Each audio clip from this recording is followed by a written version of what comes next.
if you're waiting for you to be ready, you will never be ready. And I'm going to be sharing with us today for practical ways to unlock crazy possibilities in our lives. He helped me.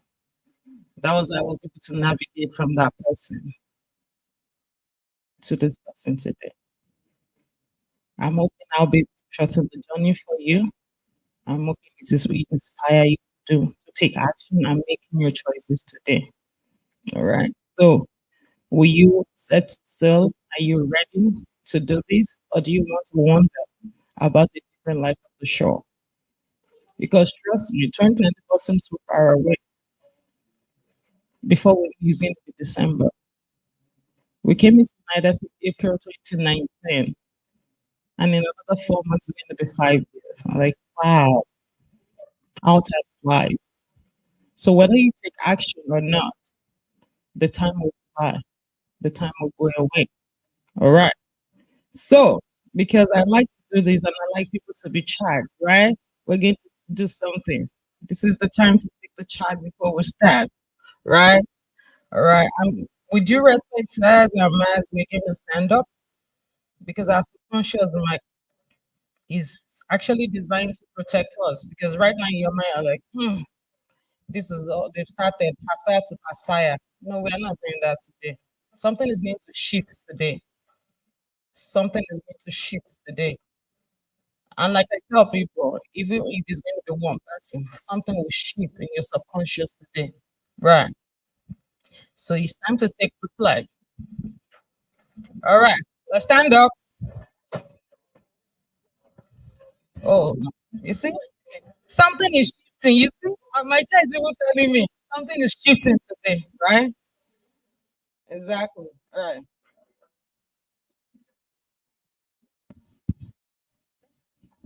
Uh, sorry, sister. You good. And so this is a dare to dream pledge. Right. So I dare to dream. I dare to make it a reality. I dare to live my best life. We are not doing anything because we are doing the regular thing, right? And your subconscious is still telling you, like she was finished saying what she's saying, we'll go home and will not do anything. But no, that's not what we're doing today. I dare to dream. I dare to make it a reality. I dare to live my best life. I dare to live my best. So you're gonna say it now with your heart and your soul, because you're going to let your body know that something is changing. Because trust me, your cells they eavesdrop on everything you do. Right? They believe in your state of mind, like what's going on. Something is shifting, right? Exactly, right. So I dare to dream. I dare to make it a reality. I dare to make it a reality. I dare to live my best life. I dare to live my best life. Thank you so much. All right, let's get into it. We're going to talk about the first one. The four practical ways to unlock your inner potential and unlock possibilities in your life. Big dream, big what? Big move and big actions.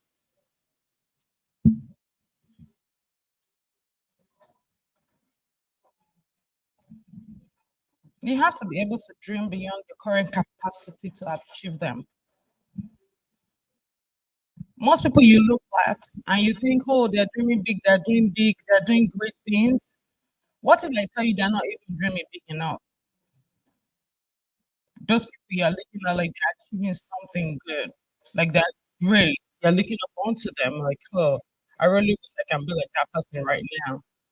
What if I tell you they're not even dreaming big enough? What if I tell you everybody is just winging it and is afraid, right?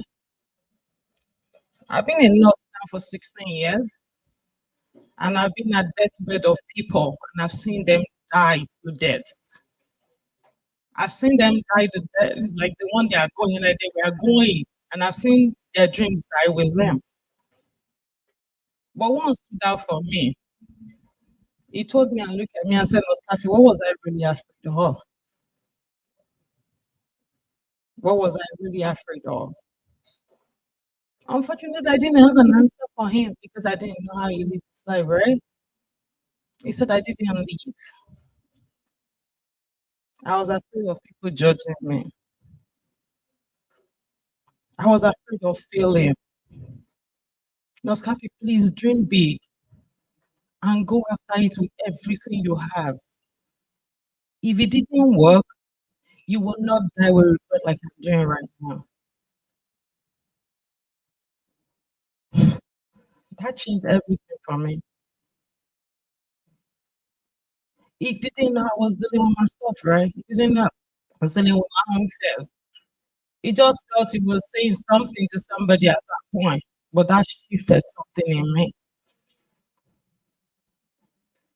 That is the reality most of us are living in right now. How many of us actually have the courage, the unyielding courage to go after what we want? Remember when we were kids in the backyard, we could do anything. I'm a pilot, I'm a policeman, right? I'm an engineer. Now, when we became adults, we had to go for plan Bs, right? Because you're too ambitious. I can't afford it. Nobody will support me. Was that true? Or we really just wanted to sit in our comfort zone? Right. Because we have not even started before we stopped. The fear of what if? What if it didn't work? Right? The fear of unknown is so hard. Medicine is 6 years, so how do I do it? It's a long time to be away, right? Exactly right. So how many of us actually even have that courage, that unyielding courage to go after what we want? Unfortunately, when we've lost that sense of wonder and curiosity we have as children. We're just settling now. Cash out happy on it. United States will have bills. That's what I was saying. Just as long as you pay your bills, everything's going to be okay. But are you really fulfilled? Do you feel that sense of yes? We're not saying now chase well, chase the world or something. Are you actually doing something that you wake up in the morning and say, I want to go, I want to do it? Right. Exactly. Let's shall go. And that's 12 hours. I have to prepare myself. It's 3 days, Monday, Tuesday, Wednesday. After that, at 6 hours. Then we start all over again next week. Right. So we have settled for less than we deserve, right? Because of our lack of actions, because of our doubts, because we felt we are not worthy of it. Hmm? Right. So we often stay in our comfort zone and we say things like, "Hmm, don't let me do it right now. I'll do it later. Abby." And you know what happens when you stay in your comfort zone? You don't take risk. You know what happens when you don't take risks? You will never fail. And you know what happens when you don't fail? You feel numb and dumb. That's the truth about it. Because you're in your comfort zone. I'm making the money. At least 6,000, 7,000 is coming in at the end of the month. I'm paying my bills. So you're comfortable in that place. So when somebody says something to you that triggers you a little bit, you live in fear. You're now scared of the what ifs. Then you start doubting yourself. How come so now? Trying to prepare for long, alhamdulillah. Right. That's what happens when you live in your comfort zone. But right now, it's time to have a good conversation with yourself. Because when you're at that point, you're not even growing at all. Then you look back and say, it's been 5 years. Dr. Akodi looked at me one day in the emergency room of Blues and said, Oscar, you seem to have a lot of passion for nursing, but if you're not careful, in the next 5 to 6 years, you'll be in the same spot if you don't follow it up with education and you don't pursue. And it's been 7 years now, and I actually pursued it. Was it fun? No. When I wanted to start my master's in nursing, my counselor told me, "Are you crazy?" I said, "No." She said, "You want to be a full time student?" I said, "Yes." "You work full time as a nurse?" I said, "Yes." "You have 4 children?" I said, "Yes." She said, "That's the recipe for disaster." I said, "I would do." That was a date I took at that point. But the time I wanted to give up, yes. But that time I nagged him, so like, I don't think I can do this again.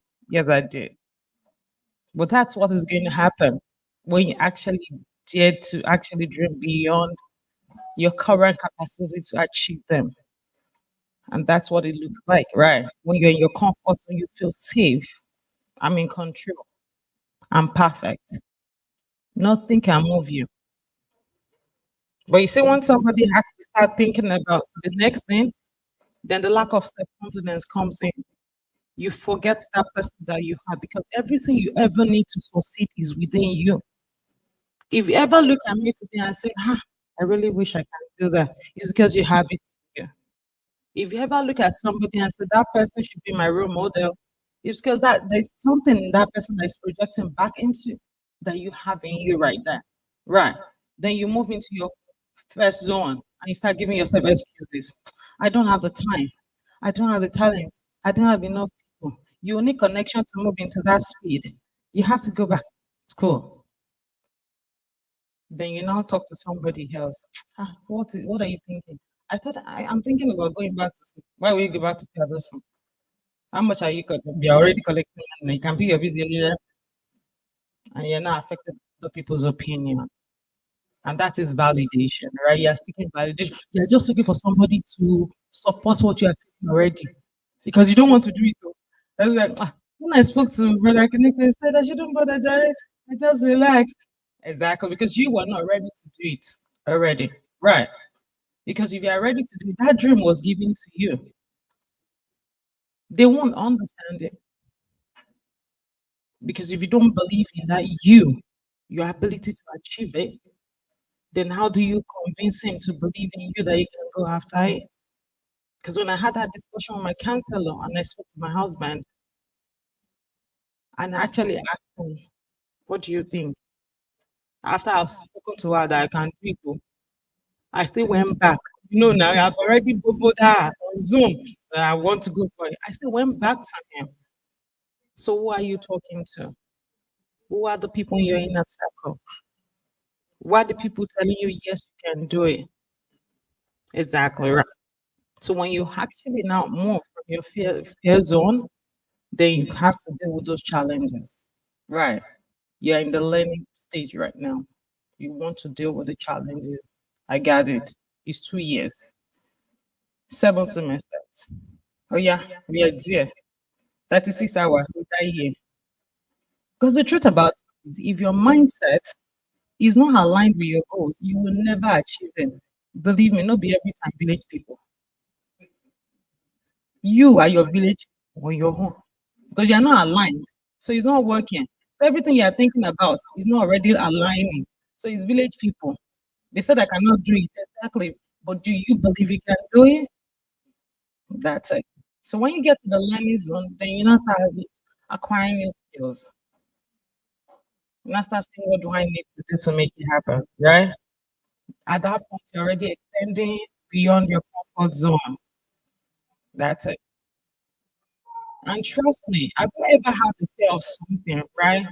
Like I can't do this thing, or this thing is too difficult. And you just start, and you're like, what have I been scared of all this while? Have you ever felt like that? Exactly. So your inaction is what is giving you fear. Inaction will bring fear into you. But once you take the action, then you have the courage to move forward. And when you get to the growth zone, because now you have your why, you've learned, you've moved past the fear zone, you've moved past the learning zone. Now you're in your growth zone, right? Then you are ready to find your purpose. You are ready to live your dreams. You are ready to set new goals. And you are not ready to conquer all of them. It is a process, trust me. But do you know the most difficult part? Start making that decision, right? So now I'm going to ask you, what do you really want? What is your dream? Because it's not enough for you to think about it. You need to be able to ink it. And that's what most of us do. We are Muslims and I be sincere with us. We don't write it down. We believe I can remember. I be at that in Korean, I don't make it easy, you will remember things. But trust me, when you ink it down, when you write things down, your wishes will become reality. And you'll be able to put them into plans, right? Those cans will become cans. You'll be able to remember that, okay, I've done this, I've done that. So you actually need to quiet your mind and ask yourself, what do I really want? And trust me, there are times people like, Cafe, how do I know what I want? You need to connect to your inner mind, your inner person, and ask yourself, what are the things I'm very good at? What am I good at? Because of course people will tell you, oh, so good at this. What is something that you do with the least effort? Right. Because we all do have it. Some things just come easy to you that don't come easy to others. Right? What are the things that you want to learn or you want to experience? Because that's another thing. What are the things you want to learn or experience? Or what are the things you've been through and you just hope somebody else doesn't go through it? I've been through sexual trauma. I was sexually abused by an 8-year-old girl. I don't want any other person to go through that. Right. Could that be my purpose? I've been through perinatal depression right from when I was pregnant when I had that baby. And I was, why are you like pregnancy or not? I was thinking I was dying. The only thing holding me down at that point was my other children, my husband, the fact that I could not know my school. So just imagine if I don't have those to hold on to. You hear people die in their houses and nobody find them in 5, 6, 7 days. It happens. I had a spot on the bed. My image was like I was carved out of the bed because that was the only space I wanted to be. And I was always in the dark. I was drowning. Could that be something I don't want any other person to go through? Could that be my purpose or that be experience? Because I asked that question, like, what do I really want? What is your dream? What is something you want to learn? What is something you've experienced you don't want other people to experience? What do you want to contribute to the world? When I started Nostalgia Foundation 3 years ago, it was on impulse. I connected with somebody online and he was doing this free school for children. And I was like, how do we do free school for children and we are not even feeding them? Because if they are going to free school, they don't have the money to pay. So I wish they're even eating. How are they going to learn when they are not even fed? Most of them are orphans.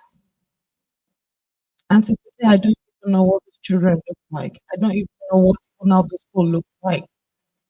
Could that be something you want to do? What impact do you want to make?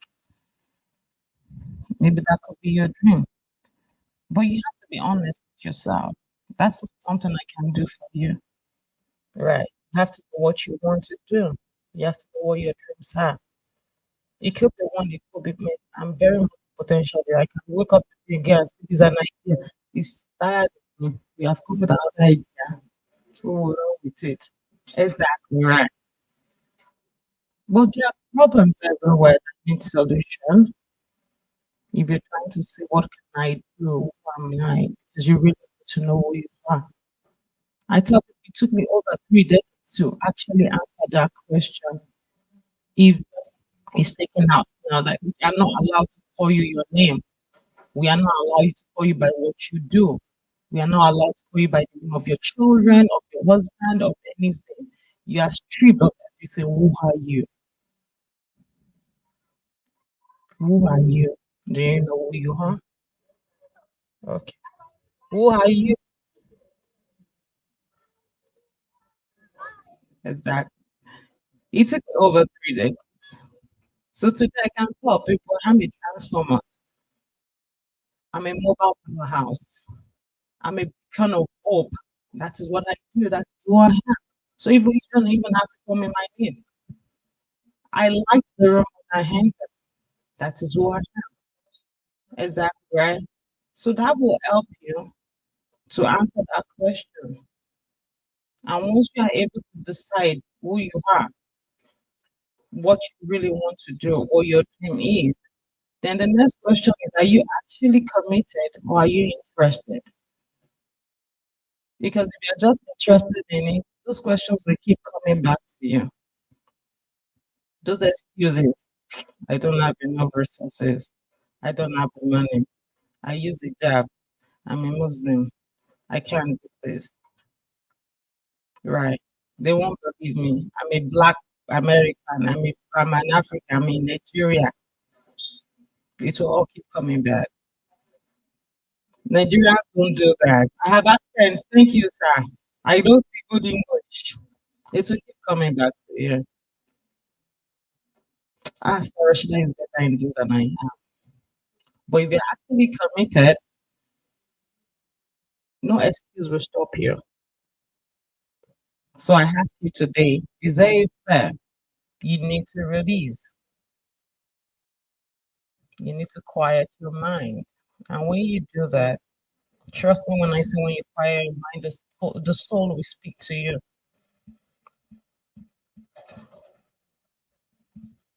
We all have dreams. Your dreams are your most precious personal wealth. But if you don't believe in yourself, you cannot achieve it. Like I said, if your mindset and your goals or your dreams are not aligned, you can never achieve them. No be village people. So I need you to believe in yourself and know that you are. Know that there is something inside of you that is greater than any obstacle. Trust me, it's not easy. And I'm not telling you that once you do like I believe in me, it will happen. No. But you see, once you take that first step and saying that I can and I will, I'm capable of anything I put my mind to, and you have your why, the how will come into play. Right. So we're all together here.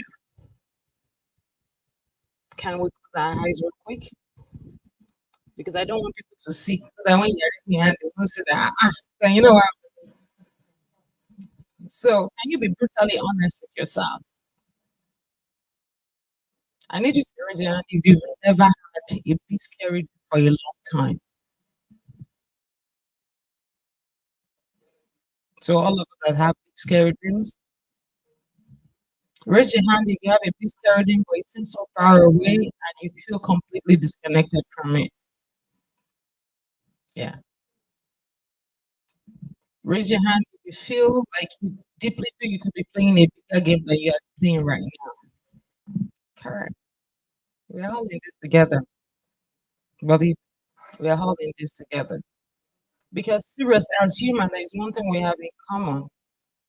No matter where you are right now in life, there's a next level. And that's what we're trying to do right as Muslims, right? We don't want to just believe the ink is dried and the pen is raised. We don't want to believe that this is all we can be, right? We want to make impact and make influence, right? All right. So sometimes when we don't know what the next level is, we need to remind ourselves. You need to remind yourself of who you are and what you're capable of doing. For indeed, reminder benefits the believer, right? And that's what we're doing right now. All right. So I need you to take time. You need to write something down real quick. Answer the questions I've asked you. What are the things I'm good at? Because trust me, if you don't write it down now, you believe you write it down when you get home, the momentum you're feeling right now will flow with it. But if you write it down, the possibility of working on it when you get home is higher than you know even doing anything at this moment. So what are the things I'm good at? You can use your phone notes. We have phone notes now. Right. You can open a WhatsApp message with yourself and just keep writing things in there. So what am I good at right now? What is that thing I really want to do? Right. Knowing that Allah is capable of all things, and I need to know that at that point, when you get to that point of I don't think I can do it, either of two things will happen. He will send you help, or you will learn a lesson. Right. So what are you good at? What are the things you're good at that you really, really know that you are good at that you do with the least effort? Right? You need to write that. because that will aid you in moving to the next phase. What are the things you want to experience? What are the things you want to learn? Or what are those things you have experienced? Right. What are the things you want to contribute to the world? If you're honest with yourself, in the answers to those questions lies the next thing you need to do. If you're brutally honest with yourself, I need you to dare to dream what the stars above. I need you to dare to dream of your own success. Dare to dream of what comes next. Dare to dream of your own world. Like, if what if I'm able to do this? What next? What is it for me, right? And I need you to create to dream of whatever you please, because it is you, it is your world you're creating, it is your story, right? And when once you've taken that step, I need you to dare to make it a reality. Human potential is limitless, yet is a least untapped. That is the belief in success cycle. It goes round and round.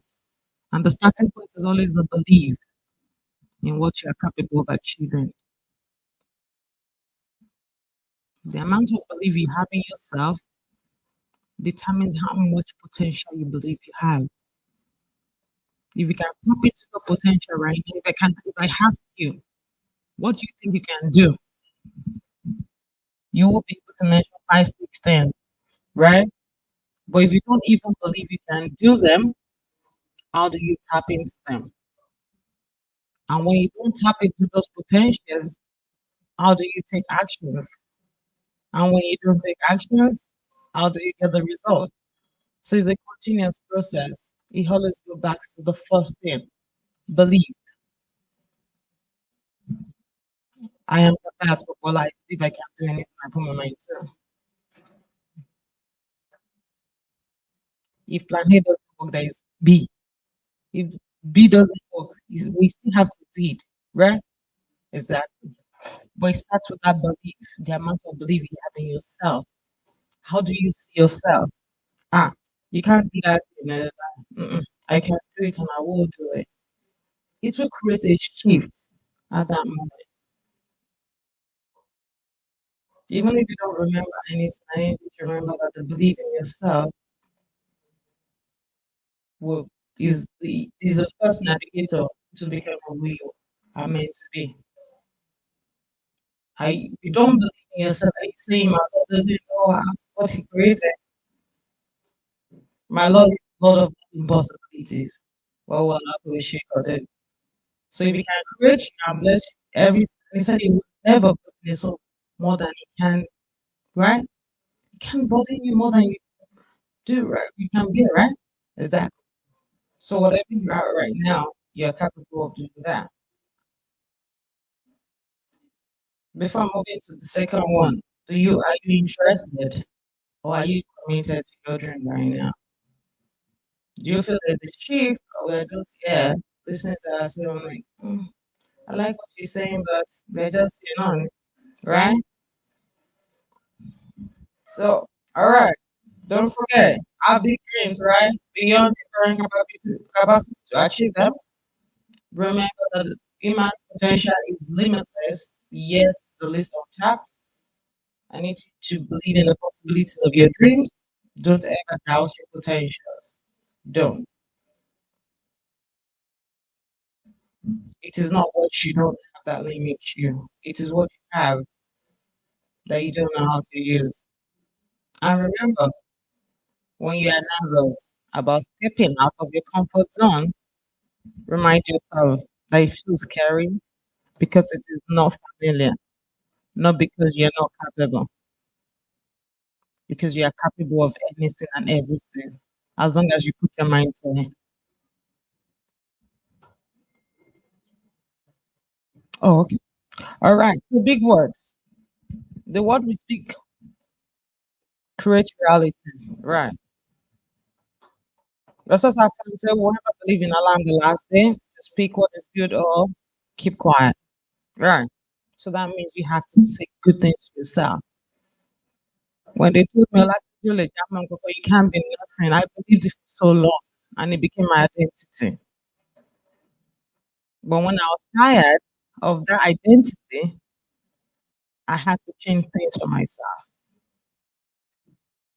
And when I tell people about affirmations, because when you speak the word I and am, your conscious mind is already thinking that a command. I am stupid. I'm not beautiful. I'm not photogenic. I'm not, I can't. Once it's a negative thing, you just accept it that you can. Most people that follows me on social media ask me, why do you take your picture in front of the mirror? Because that is my accountability mirror. Because I look at myself every day. Even if there's no mirror, even if I walk past this door, I look at myself and I still tell myself, my name is Kata Pola. I can't do anything I put my mind to.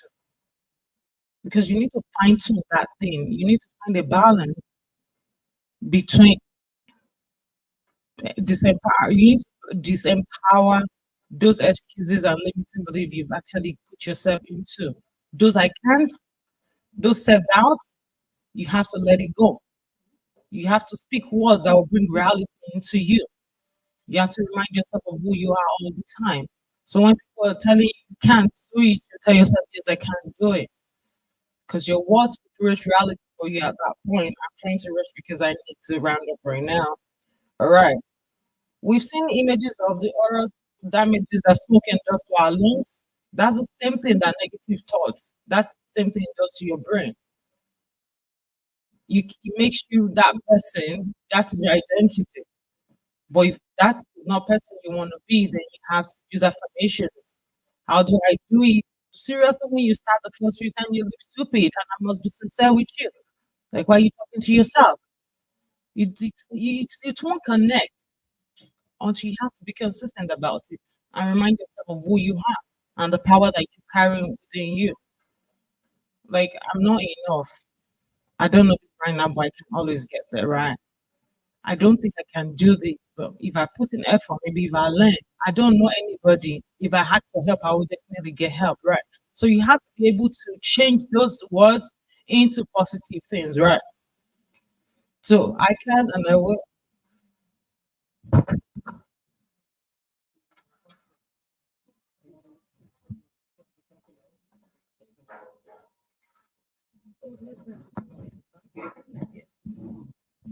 Right. Yeah. So so we spoke about the second one. Don't forget your word. Speak reality, create reality for you. So you have to be able to like speak positive words to yourself. I can, and I will. Those are my big words. You can't tell me I can't do nothing. You can't do it. Watch me. That's the next thing. Right. So big move. I've learned to understand that if you move, if you advance confidently in the direction of your dreams, and you endeavor to live the life that you imagined, you will meet success unexpected in common hours. It is all about focus. Do I want this thing? Do I want to go after it? The how will come. I just realize that it's happening for you right there. But if you're not even sure, you're not ready to make that move and that decision that this is what I want to do right now, how do we make it happen? Right? So that's it. So I need you to stop playing it safe. You need to get more aggressive with the life that you are right now. And all you have to do is say yes to yourself. It's not even about saying yes to me.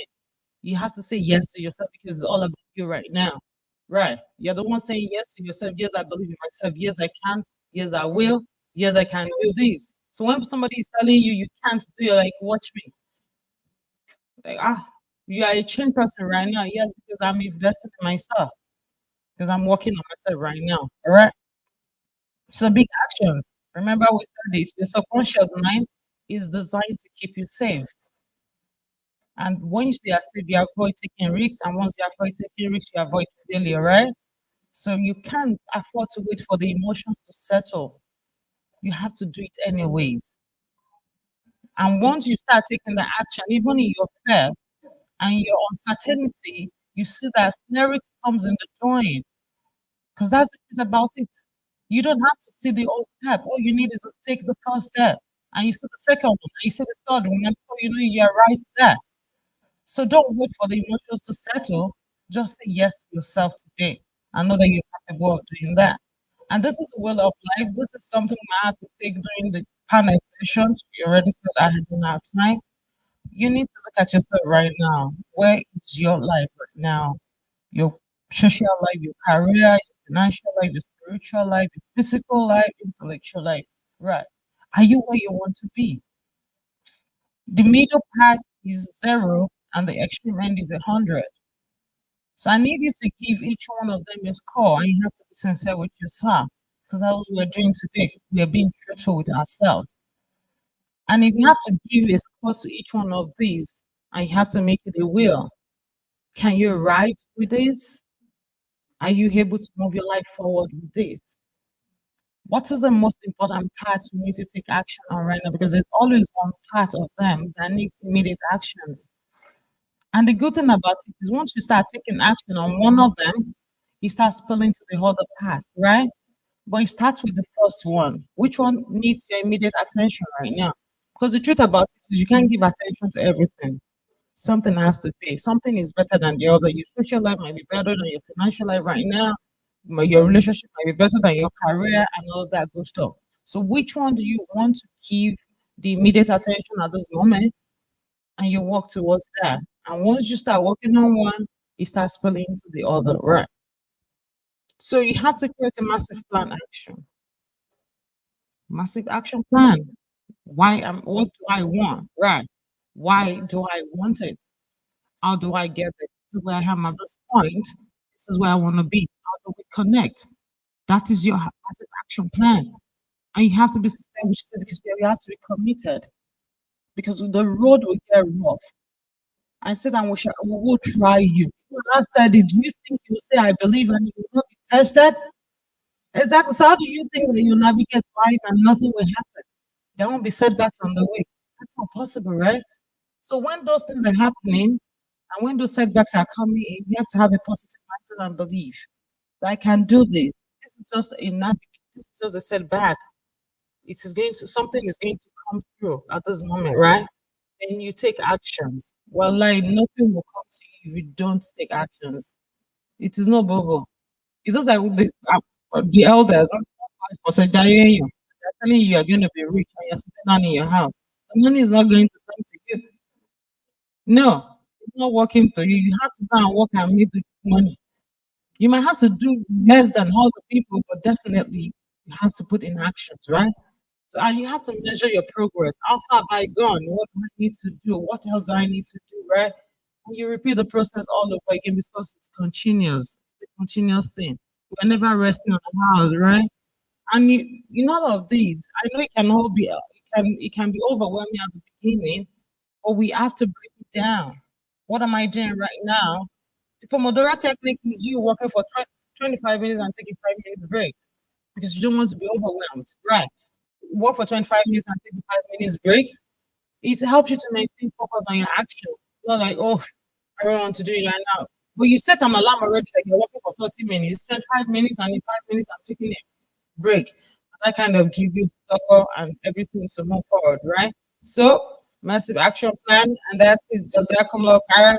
I am going to answer questions during panel sessions, and we will definitely be able to treat all the things. She's like she said about the other time, we all need help. Trust me. I have a coach. All coaches are coaches. That's the truth about it. Please don't step into 2024 with uncertainty about what you want for your life and what you want about your journey. The vision board and goal setting is $50. It is going to buy you McDonald's, max. $50 is not even enough to buy my children food.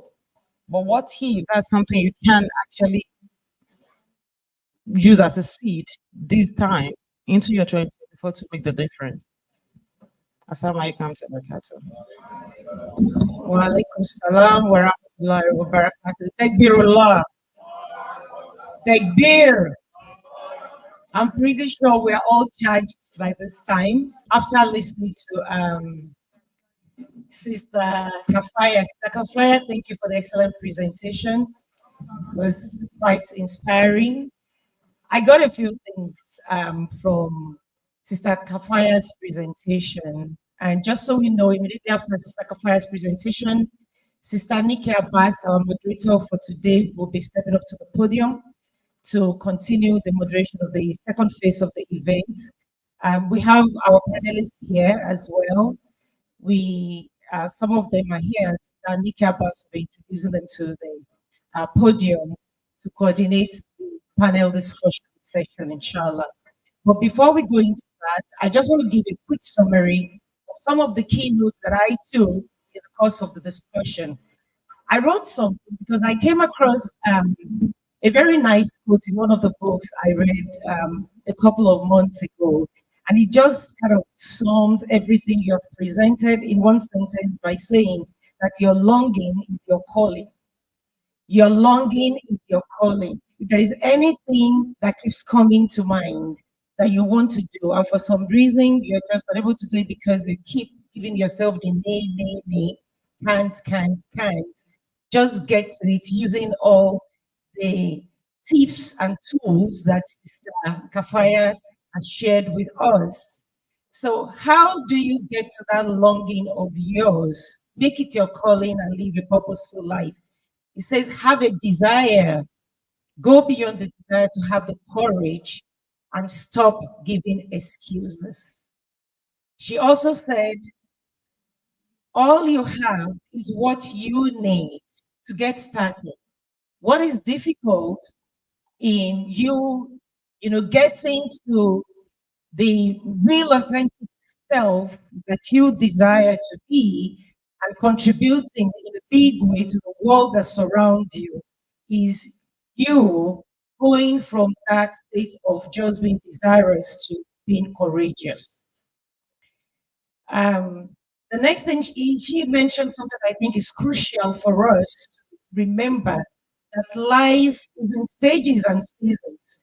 You can't be comparing yourself with another person because we are all in and at different stages of life.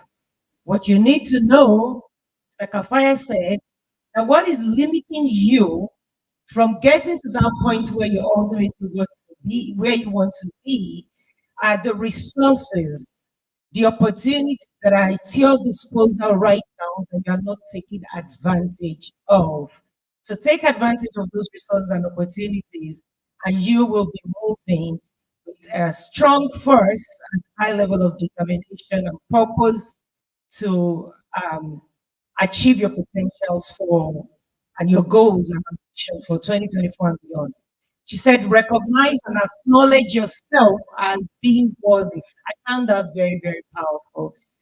She referenced imposter syndrome and how we just feel that we are not meant to be maybe in a position or in an organization or in the space that we find ourselves thinking we don't have what it is.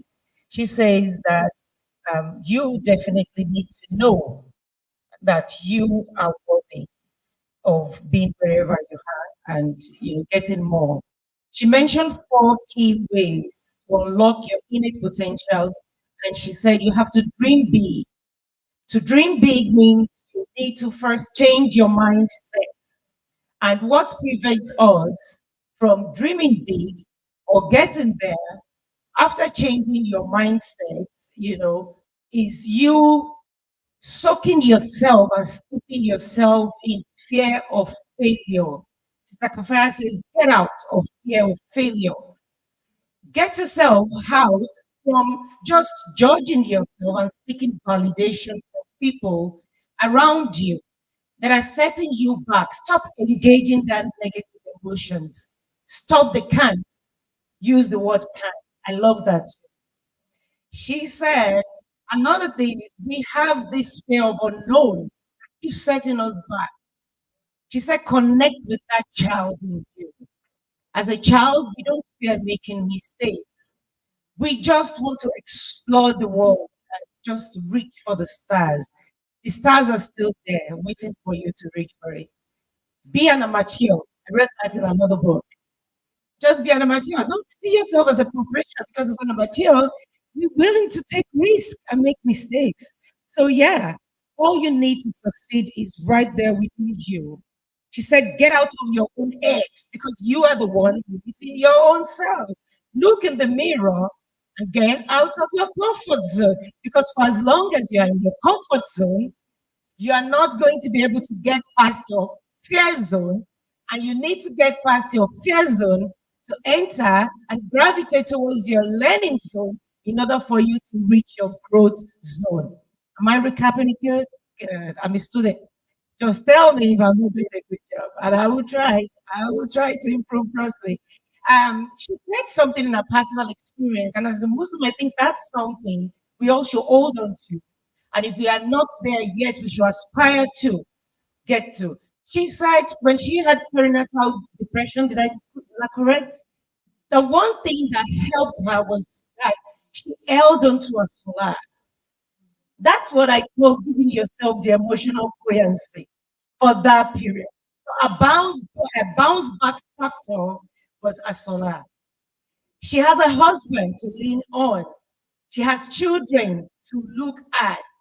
She realized that each time she wants to give up on life because she was depressed, she saw something bigger than herself, her children, and the care and love and affection that she received from her husband, and connecting with Allah subhanahu wa ta'ala through Askola helped her to overcome a perinatal depression. So if anybody or any one of us is at the lowest point or getting to the lowest point or at a point of doubt now, hold on to your solar. Because this is someone, giving us a testimony of our life experience and how Salat has helped her to get out of that hole.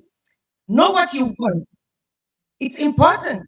She said, are you committed or are you interested? Go beyond just being interested to being committed to your own goals. She also said, you gotta believe in yourself. Don't wait for people to believe in you. You have to be you. And for you to know who you are, you have to trust yourself. Another book I read, trust yourself, trust life, trust God. So trust yourself. You have to believe yourself. The most difficult part, I think I'm going to repeat, okay, sorry. She said, you have to also remind yourself. When you get to that point of believing yourself, don't be comfortable. Don't settle. Don't settle. Always remind yourself. In the Quran, it says, "Fahinna dhikra tanfa'ul mu'minin." Remind yourself because it's going to be beneficial for you. She also said, always ask yourself this question. If you are yet to figure out your purpose in life, you are yet to figure out that big contribution you want to use to dent the universe.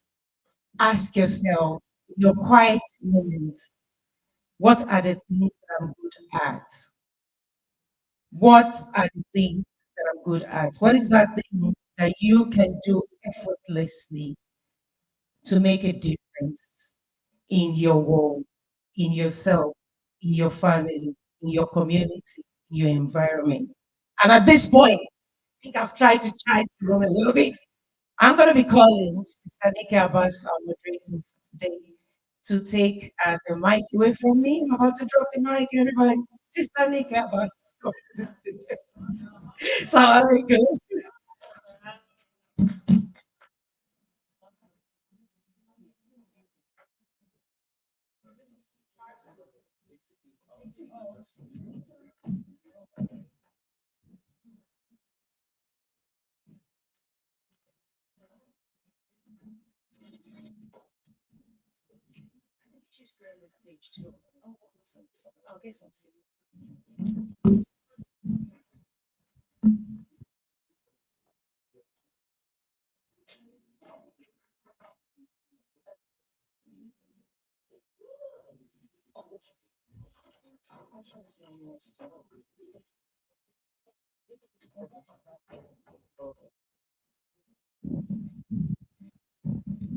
Alaikum warahmatullahi wabarakatuh. So we have a list here. I will be presenting a couple of questions in lieu of the presentation.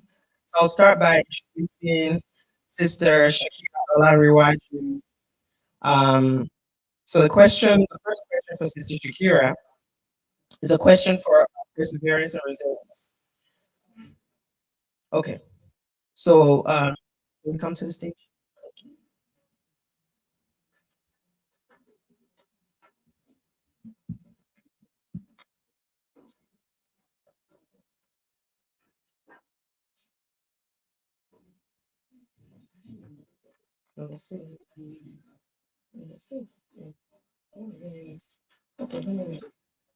Sure. Let me read it to you. Okay. So the question is about persistence, how persistence is crucial in achieving our dreams. How did you stay committed and persistent when faced with obstacles? What advice do you have for those who feel discouraged by setbacks? All of them. Okay. Okay. So also call on brother Yusuf Kumba. Yes, sir. Mhm. He's not here. Okay. And brother Ridwan Musa and sister Aisha Elias.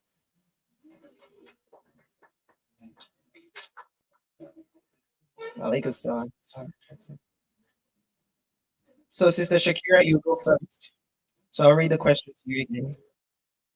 It's about perseverance and resilience. How did you stay committed and persistent when faced with obstacles? What advice do you have for those who feel discouraged by setbacks? Assalamu alaikum.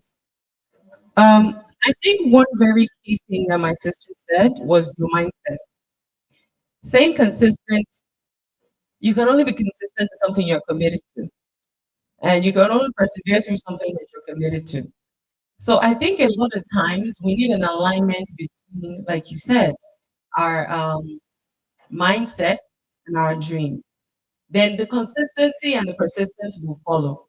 It's not something where you can be persistent if it's not something you are interested in. If it's something that you don't really you only believe in as being interested in versus committed to, it will show up. So I feel like your mindset is what pushes you through a lot of those. And I really feel like if you are in alignment with what it is you see for yourself and where you're and the work you're putting into it, it will eventually all of it will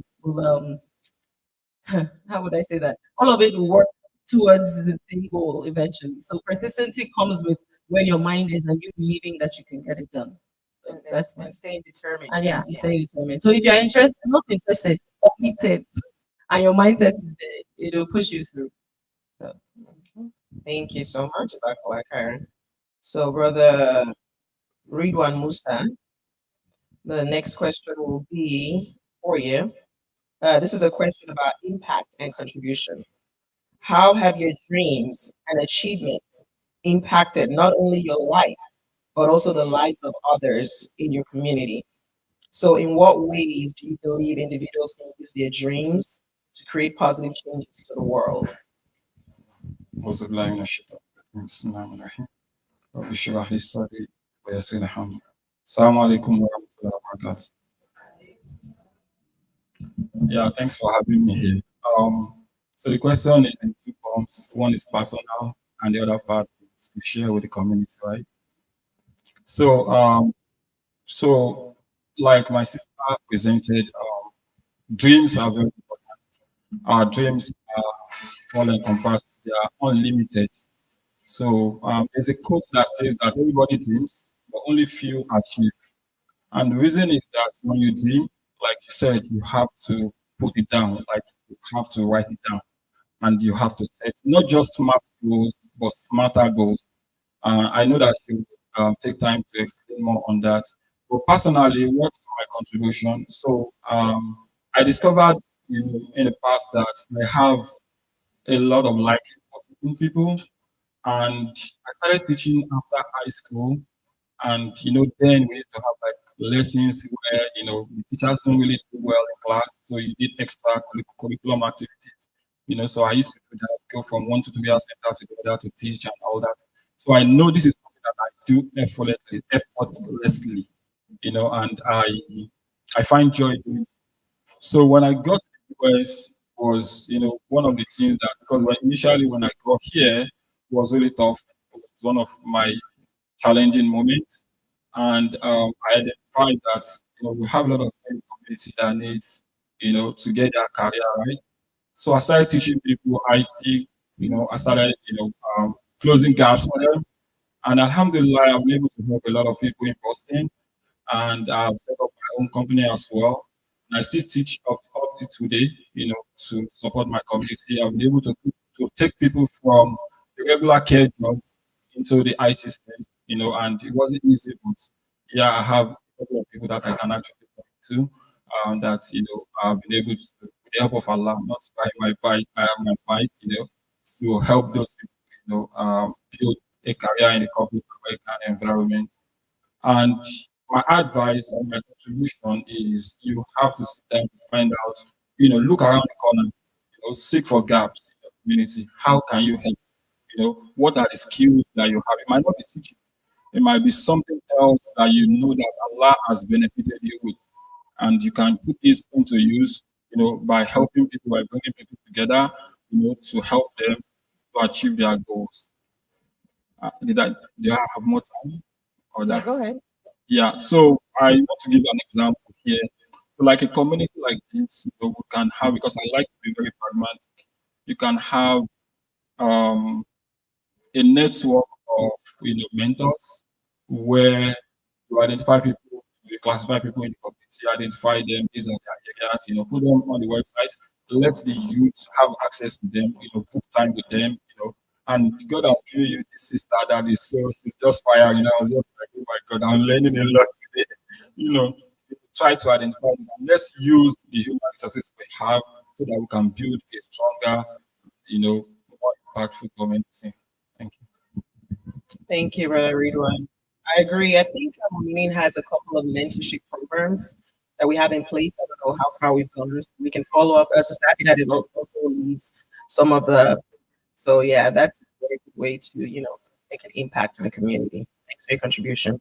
So the next question will be from Sister Aisha Elias, and I'll ask you about it's a question about legacy and long-term vision. Dreams can have a lasting impact. How do you envision legacy? How do you envision the legacy your dreams will leave behind, and what motivates to create that impact? Assalamu alaikum. Okay, compared to everybody here, I'm a bit younger. I'm a little girl. But for legacy, I think, like all of us, we all were born by ourselves, but we came with the blood and the lineage of our mother, our father, and all of our ancestors. And especially in Islam, it's really important to have a good legacy. And the first thing is I want people to remember me as somebody that stood for something. The one that doesn't stand for something stands for nothing. And I also want to remember me as someone that was religious, on her deen, spiritual, cares about the connection between her and Allah subhanahu wa ta'ala, and then between you and your community. Because it's very important, as everyone has said, and as our speaker said, mashallah, to care about your dreams and care about your future. But before you do all of that, you need to first focus on your connection with Allah subhanahu wa ta'ala. And I really was inspired by the part where when she was in her lowest moments, she focused on her salah because salah is the most important. And I feel like, and on top of writing your goals down, you can pray to Hajj. And when you pray to Hajj, that's more of a manifestation of this is what I want to do. So I'm praying, I'm waking up early because I want to get that and I want to pray for it. So inshallah, I have a good legacy. Inshallah, I have a couple more years left. So I hope everyone can remember me here and all over the world as somebody that stood for something, somebody that was on her deen and was fearful of Allah subhanahu wa ta'ala. Inshallah. Thank you. That's a very good, leave a good legacy. Um, do you want to contribute to what she just said? Oh yes. So legacy. So apparently, like I said, when I was thinking about what do I want to do, considering what I've experienced, right? I need to be remembered that I all I can. I'm remembered as someone that didn't hold back.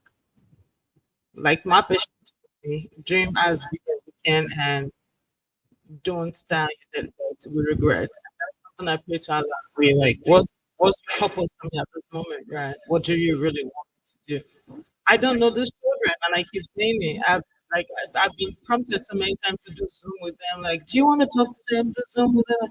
He doesn't can because until you do something for somebody that cannot repay you, I don't think you've done something. Right. These children, I don't know them. Some of them have graduated and they can't even say this is a person that been providing the school meal. Right. And that's something that they will be able to pass forward. That's a legacy that you give something to somebody and they're able to pass it forward and they keep doing it forward and forward because it started with you. And I think that's enough for me and sufficient. All I'm praying is Allah should accept it as an act of bad. I mean, thank you. Sister Shakira, the next question will be for you, and this will be about collaboration and networking. Collaboration can enhance dream realization. How did you build and leverage relationships to further your goals? What advice do you have for individuals seeking mentors, partners, or a supportive network? Um, okay, so I'm gonna say something first. I feel like in not just the Black community or the Nigerian community, we tend to shy away from working with each other, and it really holds us back, right? And it's because people will show you who they are, and then of course it's upsetting, and you walk away. We cannot keep walking away from building together because we're not gonna grow. And that is why a lot of times we're always having our hands out from other countries, as developed countries, for other people to come and help us. We are brilliant people. We have resources. I think what is missing for a lot of us is not knowing how to work together. Because when somebody has shown you who they are, we're done. I don't want to deal with it anymore, and I keep it moving. But I don't think it's working for us. So, in regards to working together and trying to build together, um, a major thing is looking beyond yourself. If you want to go after a dream, you're not going to be able to do everything yourself, right? You don't have all the skills. So who do you know that you trust? Or maybe you don't even trust, but that is not social proof, but also work experience, or professional experience that you can rely on. So if you want to achieve something, I would take government contracting for example. So, and I'm going to give you an example of something that my husband and I worked on. And this was because I dared to dream to do it. And I said, I'm going to do it. And I spoke to my husband about it and we said, we're going to try. And we did, we tried.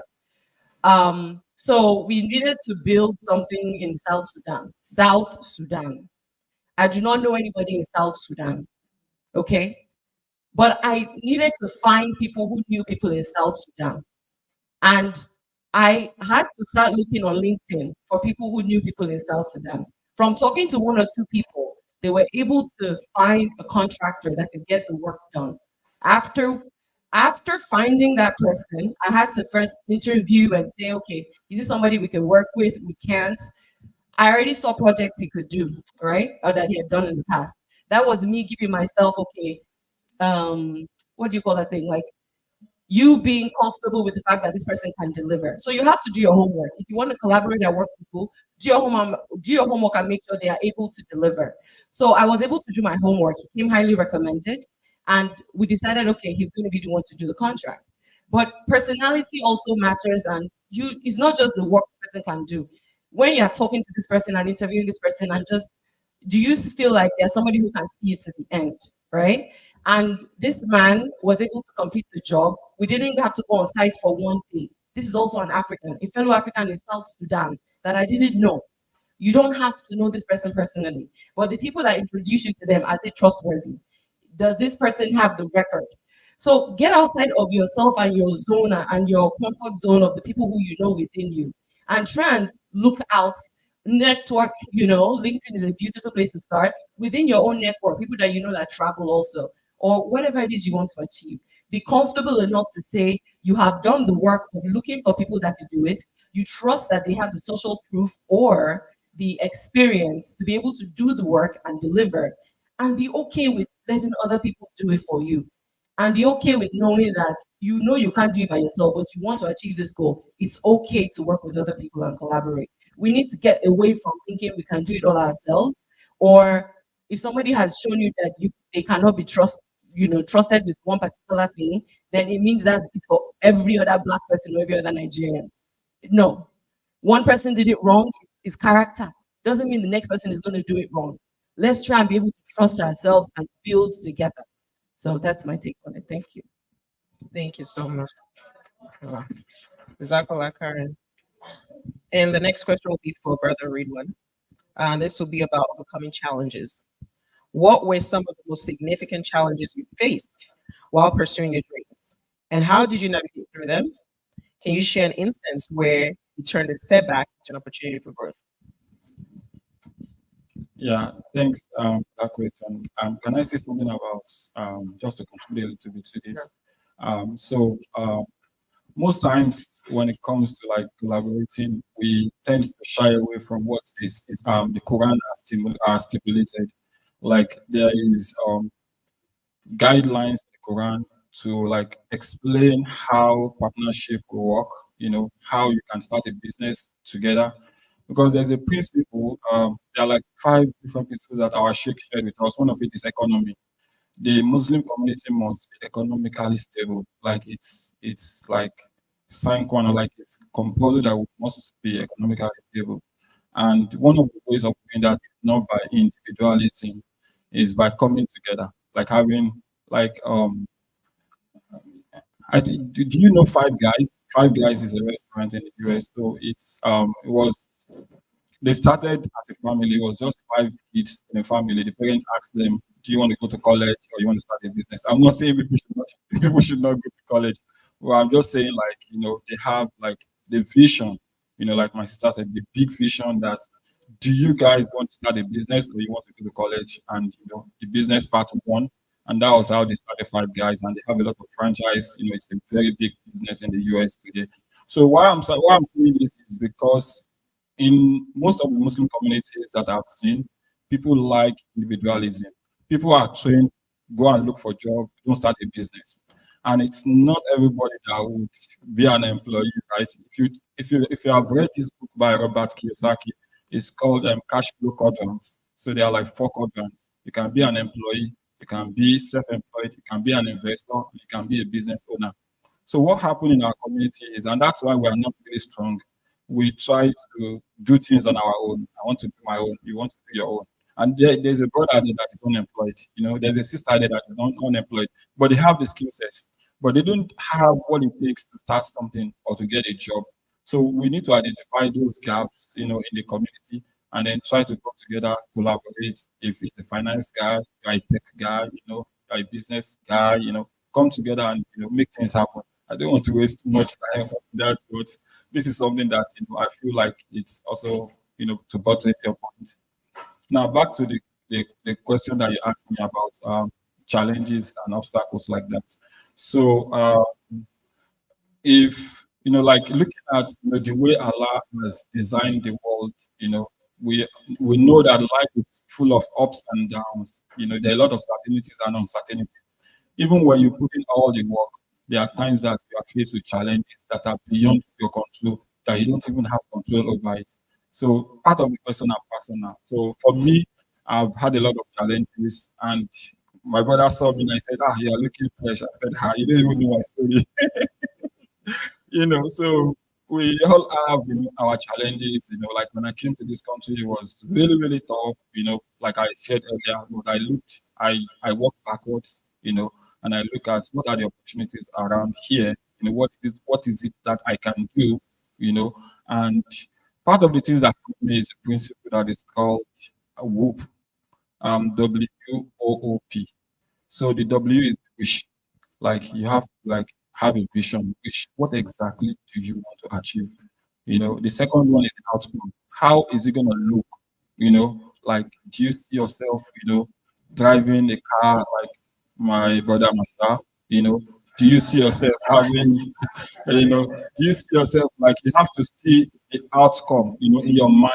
You have to feel it, you have to feel it like it's gonna happen, like it has already happened, And the third one is the one that is really important, which is the obstacle that you are facing. So at that point, I had a lot of challenges.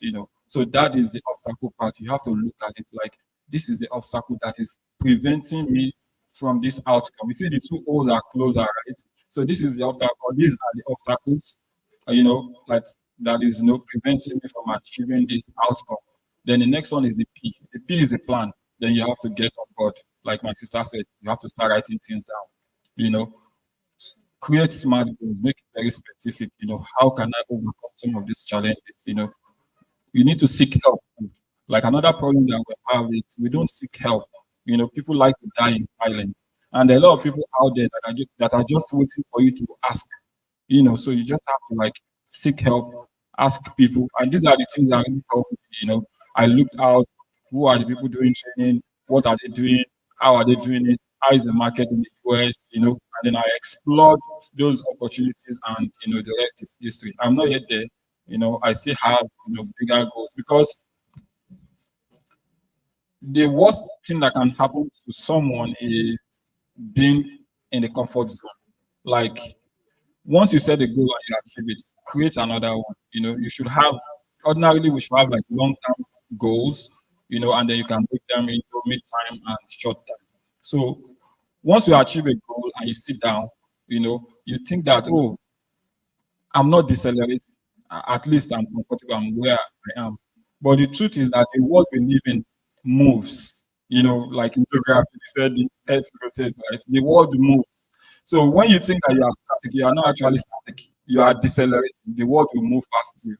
And that is why the comfort zone is very dangerous. And part of the things that help me is understanding some of these basics, understanding what you can control, what you cannot control, and then prayer. Prayer is like the foundation. This morning we had a problem. We had Alako at Nasarudin, and it was Professor Alia that was speaking, and somebody asked a question, about some fetish things that people do, like, So for us as Muslims, God Amafi is prayer. Whatever you want to do, about what you use prayer to support it. Like prayer is everything. Like you have to, because I saw something. It was one small goat that was trying to fight a cow, and people are saying, "Are motivational speakers." They have they have motivated this small goat. You want to fight something that is bigger than you. So as Muslims, apart from the fact that we know that I can do it, I have this mindset, that it is possible I can do it. We also need to identify our weakness, in relation, not in relation with other people, with Allah. So like there's this prayer in Al Qunut that says, "Ant al Qawiyu wa nahnu du'afa." Like Allah is strong, we are the weak. This is very important and it's about mindset. Now, the weakness is not in terms of people to people, it's between you and Allah. So, what this does is it gives you strength, it attracts strength to you because you have a bigger supporter.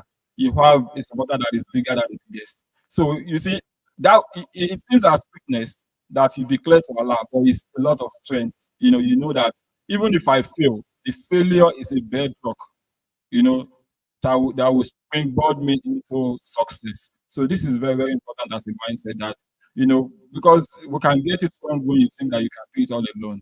Do you understand? So you have to step back and, declare your weakness between you and Allah, and then Allah will support. Thank you. Thank you, Brother Musa, for that insightful knowledge. Oh, I like how you said seek for help. I always tell my daughter, don't just sit in your comfort zone. Let's try to, do more. Let's try to, you know, there's so much to achieve in this world. So dream big. I always tell her that, and always look for help. Use resources. Talk to me. Talk to mentors. Have mentors. You know, just I like what you said about seeking for help and dreaming big and all of that. So the next question will be for Sister Elias. It will be about a question about mindset and belief. How important is mindset in the pursuit of one's dreams? How did you cultivate a resilient and positive mindset? What role did self-belief play in your journey, and how did you maintain it during difficult times? I feel like our brother here touched a bit on it, and also the lecture was kind of about this, but mindset is very, very important. And I feel like the best mindset that you can have starts with Islam, obviously. And I always think, Hasbunallah wa ni'mal wakil. Allah is sufficient for me, and He's the best disposer of my affairs. So if you start with your mindset and start with the right foot, putting your belief and putting everything that you have in Allah subhanahu wa ta'ala, you can achieve anything. It doesn't matter if everyone's against you or the odds are all against you. Do whatever you want. Because at the end of the day, Allah subhanahu wa ta'ala, if He destined that for you, it's gonna come for you. If it's not for you, it's not gonna come for you. Have plan A to Z. If it fails, start again from A, 1 to 100, 1 to 1 million. I think your mindset really cultivates your life. And if you don't start your goals and the way that you live your life with the correct mindset, you're gonna fall behind. And I think for me, being resilient and just knowing that I can do anything that I put my mind to and I am capable, and those affirmations, like our sister said, I can, I will, I am, everything, like that's everything. And that's who we are, especially as Muslims, but also as a community. And I think everything ties back, all of this, as everyone has said, ties back to mindset. Believing that you can, believing that Allah subhanahu wa ta'ala will destined it for you, believing that your community will help you, and just having a growth and positive mindset is very important. Mashallah. So if anyone has questions, we can start preparing our questions to the panelists, and then we'll just make it a general roundtable for everyone to just contribute once our sister is done speaking. Somebody comes says, I'm just going to contribute to what she said. And I love how she said that we do support ourselves, we work together as Black people. And that's true. And I must be sincere with us. We like free services. No, seriously, we do like free services. Let's be sincere with ourselves. We like free services. She's my sister, she's my brother. Why would she want to get paid for that? What does she do? Yes. But you will be willing to pay somebody else for that same service you are getting. So no, don't we have to actually be doing that. Don't do that. If you don't support each other, how do we grow? How do we collaborate? And he said it, don't generalize. Because somebody was bad doesn't mean the next person will be right. So apparently when we nearly came before our green card came, we had to do something, right? So my husband had to do the auditions and all the things. So he had to use somebody's account. And he held on to our money.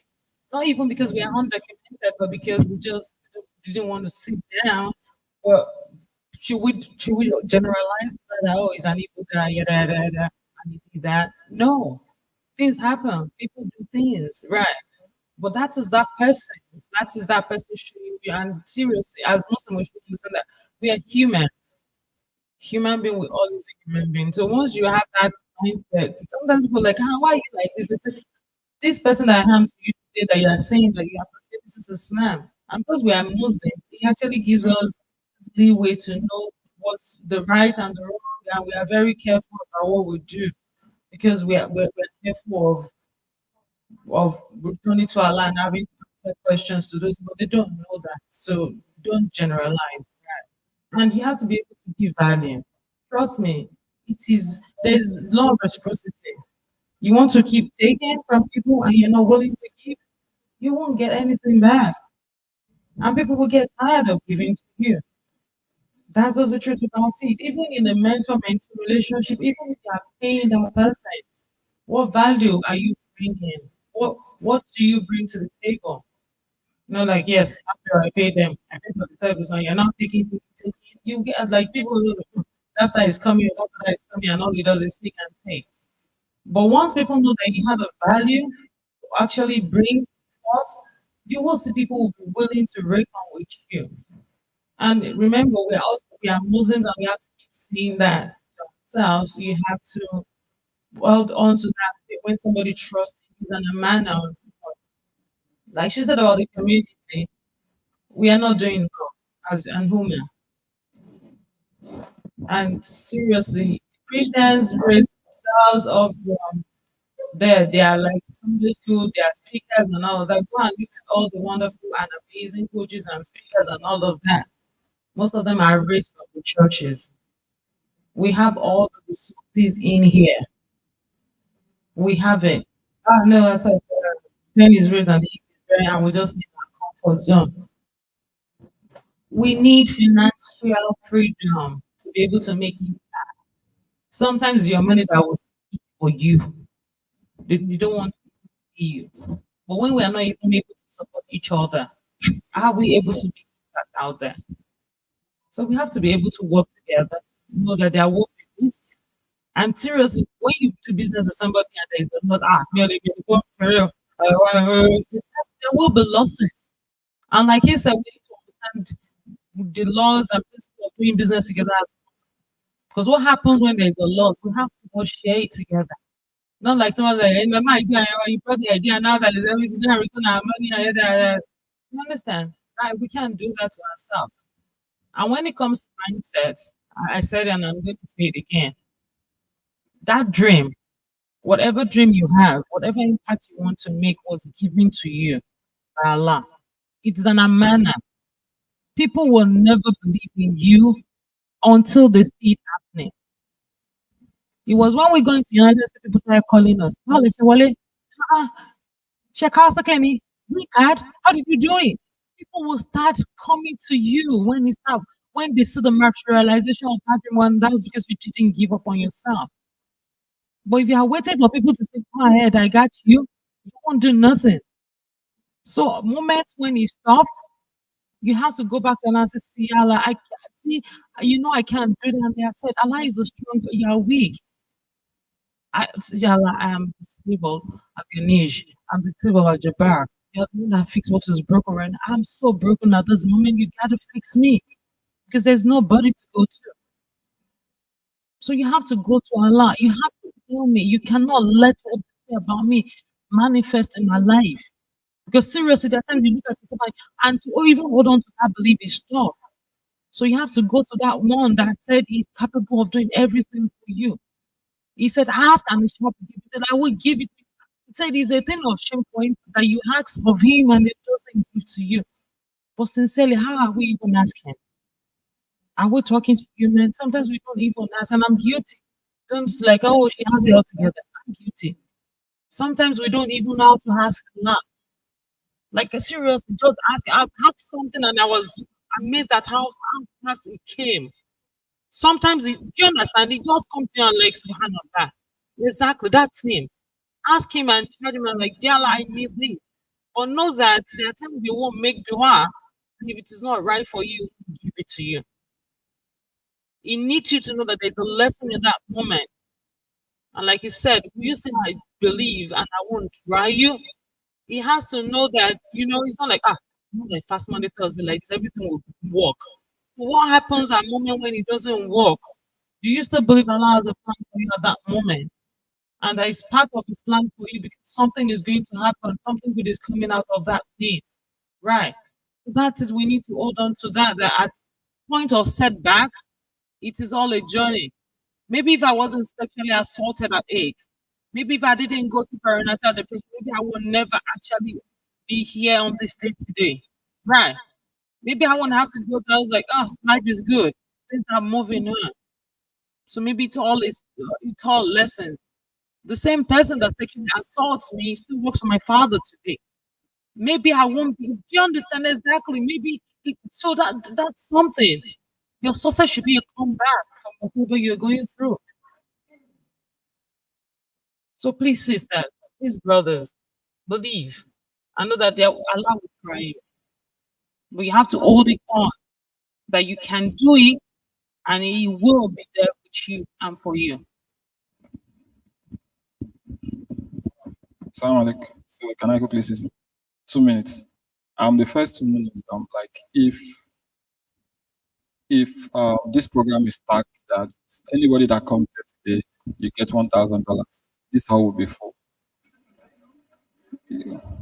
Yeah, this hall will be full because it's free money, right? Now, the value that this sister gave today when I saw it, because I listened to Les Brown, I listened to Jim Rohn, I listened to Brian Tracy, and all of these motivational speakers. Their trainings are very expensive. Like you can pay like 10K to get for them to talk. I'm telling you, for them to talk and they give value. That is the truth. Most of the leaders that you see in corporations today, they benefited from those programs. My CEO benefited from that program, like because we are humans, we need process, we need mechanisms that will help us to achieve our goal. I said 2 minutes. So the reason why I'm saying this is because this sister has a program that is just $50. Sometimes when you price so low because you want to help the community, they don't see the value there. Wallahi, wallahi, wallahi, wallahi, I'm not supposed to say this, but I will say it. Wallahi, when I do one-on-one training, IT training for my students, I take 5K, 6K. Wallahi, I swear by Allah, and I have students that can testify to that because it's value. I'm changing your life. Do you understand? Sorry, Allah is changing your life. Astaghfirullah. Astaghfirullah. So why I'm saying this is we will achieve two things, and I'm sorry to take your time. We'll achieve two things. The first thing we'll achieve is we'll be supporting our business, and she will grow. She will help our community. She will give out to the community. She will help our community. That's a cycle. That's how these Christians do. They help each other a lot, and this is not even like a direct help. We are getting something back. So the first thing is we'll help her. $50. You tell your friend to tell your friend, tell your friend to tell your sister to tell your sister. 100 people register. Good. What do we get in return? Our kids, our teens, our young adults, they get it right at the younger age. That is value. Wallahi, if they get it right at that age, we'll have an explosively massive community. I'm telling you, for free, this is practicable. So, and talk is cheap. Everybody will talk, right? But $50 will not do you harm. It's an investment into the future of the young adults. And I'll sponsor, personally, how many should I sponsor to the program? I'm not sponsoring again. So I will sponsor three young adults who are interested for the program. So please, let's see the value and let's support her and let also get something back. There. Allahu Akbar. Thank you so much. So Shaki, do you want to contribute? No, we're gonna ask people questions. If anybody Yes. has questions. Does anyone have questions? Yes. So we'll start with Brother Mashal. Bismillah.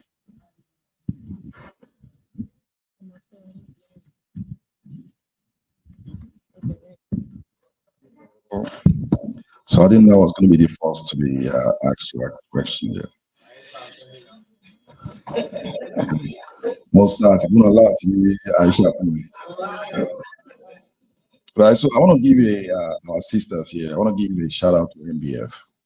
I'm going to start with that. So I listened to Brother One, and I met him about 3 months ago. He was my roommate at the camp, at the NBF camp. He was not even in Houston then. After he attended NBF, he decided to come to Houston because that is where the action is. The audience that I want to listen to that message, the audience is not here, right? Elijah Arepo is not here. Uma Aisha Bello is not here. The women coordinator is here listening. I expect you to say Takbir Allah Akbar. I know you are jealous. A lot of Sister Tawakal Rabi is not here. A lot of our other sisters is not here. They are not here. But we are happy that we had success. Grateful listening to you. Thank you very much for your insight. I'm also going to say a few things here. Before you talk, right, and you sponsored, I was going to sponsor. But before you said that I changed my mind that why are we spoon feeding people? If they don't appreciate it, why are we giving it to them? Then you came back and said sponsor 500, then 3. And I said, maybe we should give it to them. Maybe they come, they attend, and they see the light, they appreciate it. It is not about the money, it's about the program. Anyone who wants to attend, please register. Anybody that's not able to pay, I pay, inshallah. Okay? So if you are interested, if you are here today and you are interested in attending that program, please register. If $50 is too much for you to pay, it's too much for your parents to pay, it's too much for your husband or your wife to pay, if you cannot afford it, we'll find a way to take care of it, inshallah. Allah will take care of that.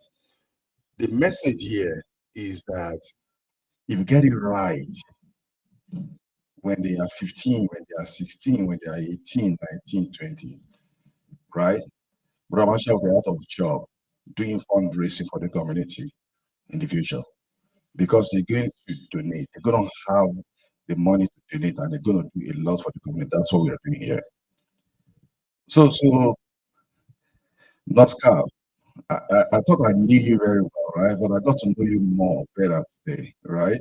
Quite impressive. So I'll share something with us, and I hope it lands very well. Brother will probably understand this better because we talk about it at the camp. So I met his husband, Brother William. Please stand up, right? So that's our husband. Imam, it was, please sit down. It was, first, which of the Eid? Eid al-Fitr or Eid al-Adha? Eid al-Adha. So they came here. They came from Dallas. They are guest officer, Rashida, event coordinator. So she introduced them to me and he told me what he was doing. Fast forward, I invited him to come to my house.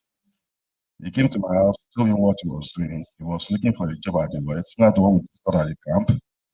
Fast forward, when we were preparing Eid al-Adha food, he had an interview with the Lloyd on that day, right?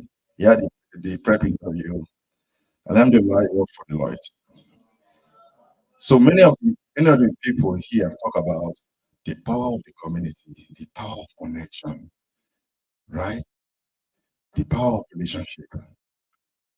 I didn't know them, right? Sister Rashida introduced them to me.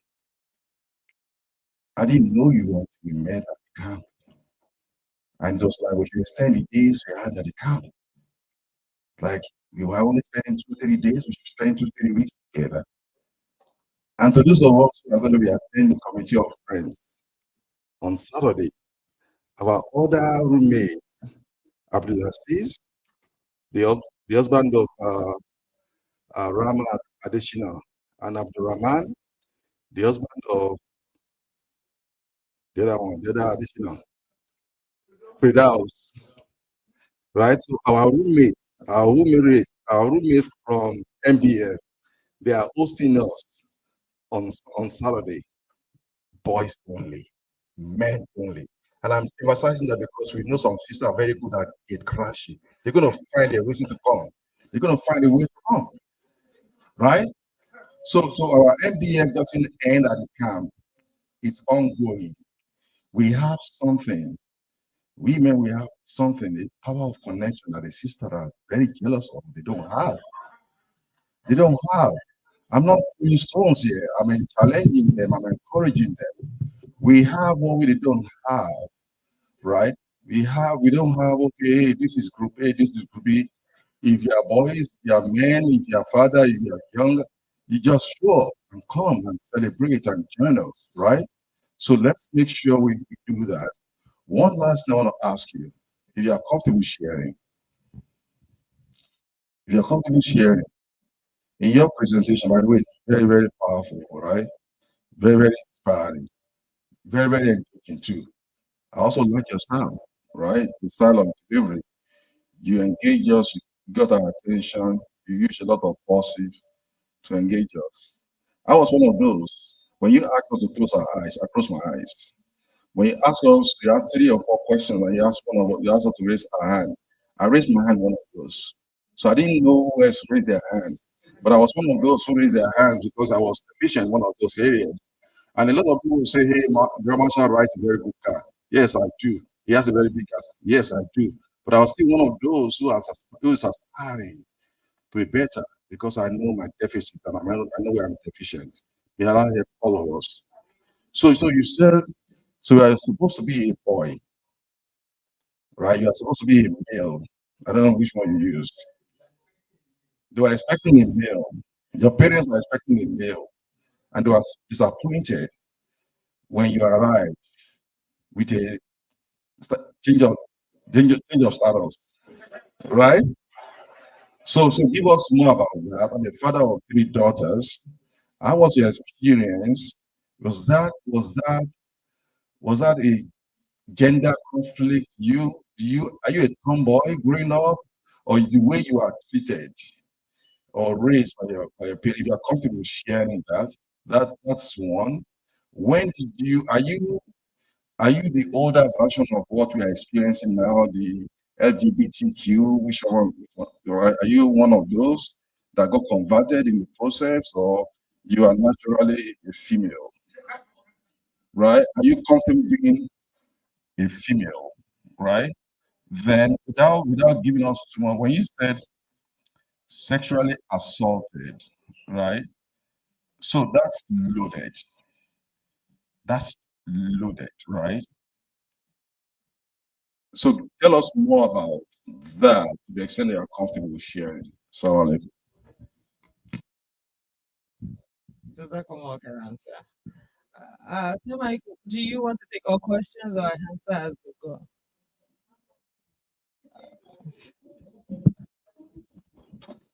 All right. So I am the fact. I uh, I was born female and I'm still female and I love being female. Right. Right. So apparently, like I said, it was polygamous setting, and my mom, she had the first girl, she's had the second girl, and when it came to me, by one of my other uncle, the wife was pregnant, and there was something they gave her for the child to turn to a boy. So they gave it to my mom, and unfortunately, he did not work. I came out as a female, and it was a war from then. Like it was war. Apparently, I was a child. I wouldn't know how difficult it was for her. Yes, right. Sister Rashida is aware of the younger version. But unfortunately, I just feel that, you see, a child will know when he or she is loved. It's you would definitely know. So while growing up, it was difficult, and the only person that could show me love was this brother. Unfortunately, he was a friend to my stepbrother. And as Allah will have it, I was just a few months younger than my stepbrother. So we were like almost age mates. So it was kind of like competition when we came forth. So when we go to school together and like we fed this head girl and all of that. So it was really tough for me. Apparently, there are times I will sit back. I remember those moments because we believe it happened. I will sit down at the back because we're just four then. Apparently, we became five later. I will sit down at the back of our house and say our memory in a corner hit. It was that difficult as a child, right? And people will come in, especially when my mom had my younger sister, they will come in and say she's not my mother because I was the darkest, right? All the people, all of them were like our Moyale, and so even if they gave them something, they would never give me. It was that evident. I'm just years older than my younger sister, so I was been there all along. So one day, this brother, of course, is the only one that well, let's go out, yada yada. And he took me to his house and he successfully raped me. And unfortunately, there was nobody I could talk to because at that point, nobody would believe me because I was already like, well, let me go you. So I kept quiet. I just couldn't bear it. The thing is, I was like, can't they see the fact that anytime this brother comes after them, I tried to run away, but nobody was saying that. Like, any quarter to like a little stuff, So he kept coming back to do whatever it was until he couldn't do it again.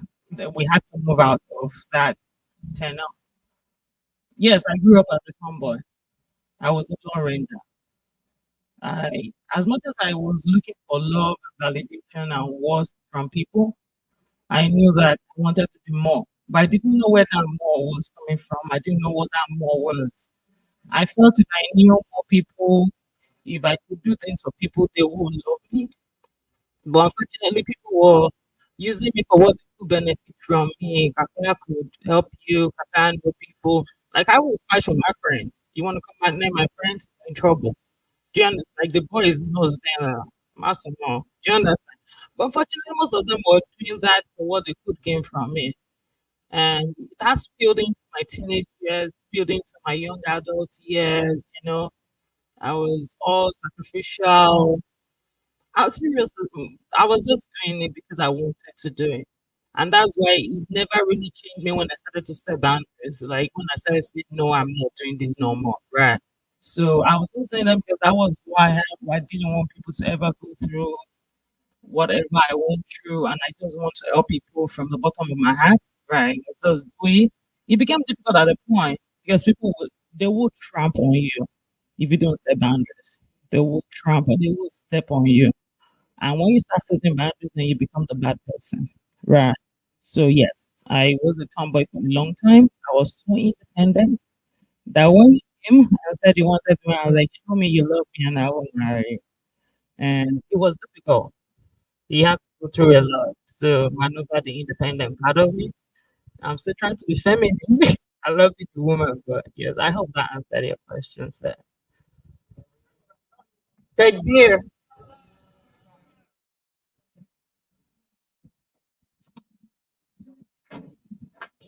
Yes. You have a question? Okay. Brother Mashallah Lord.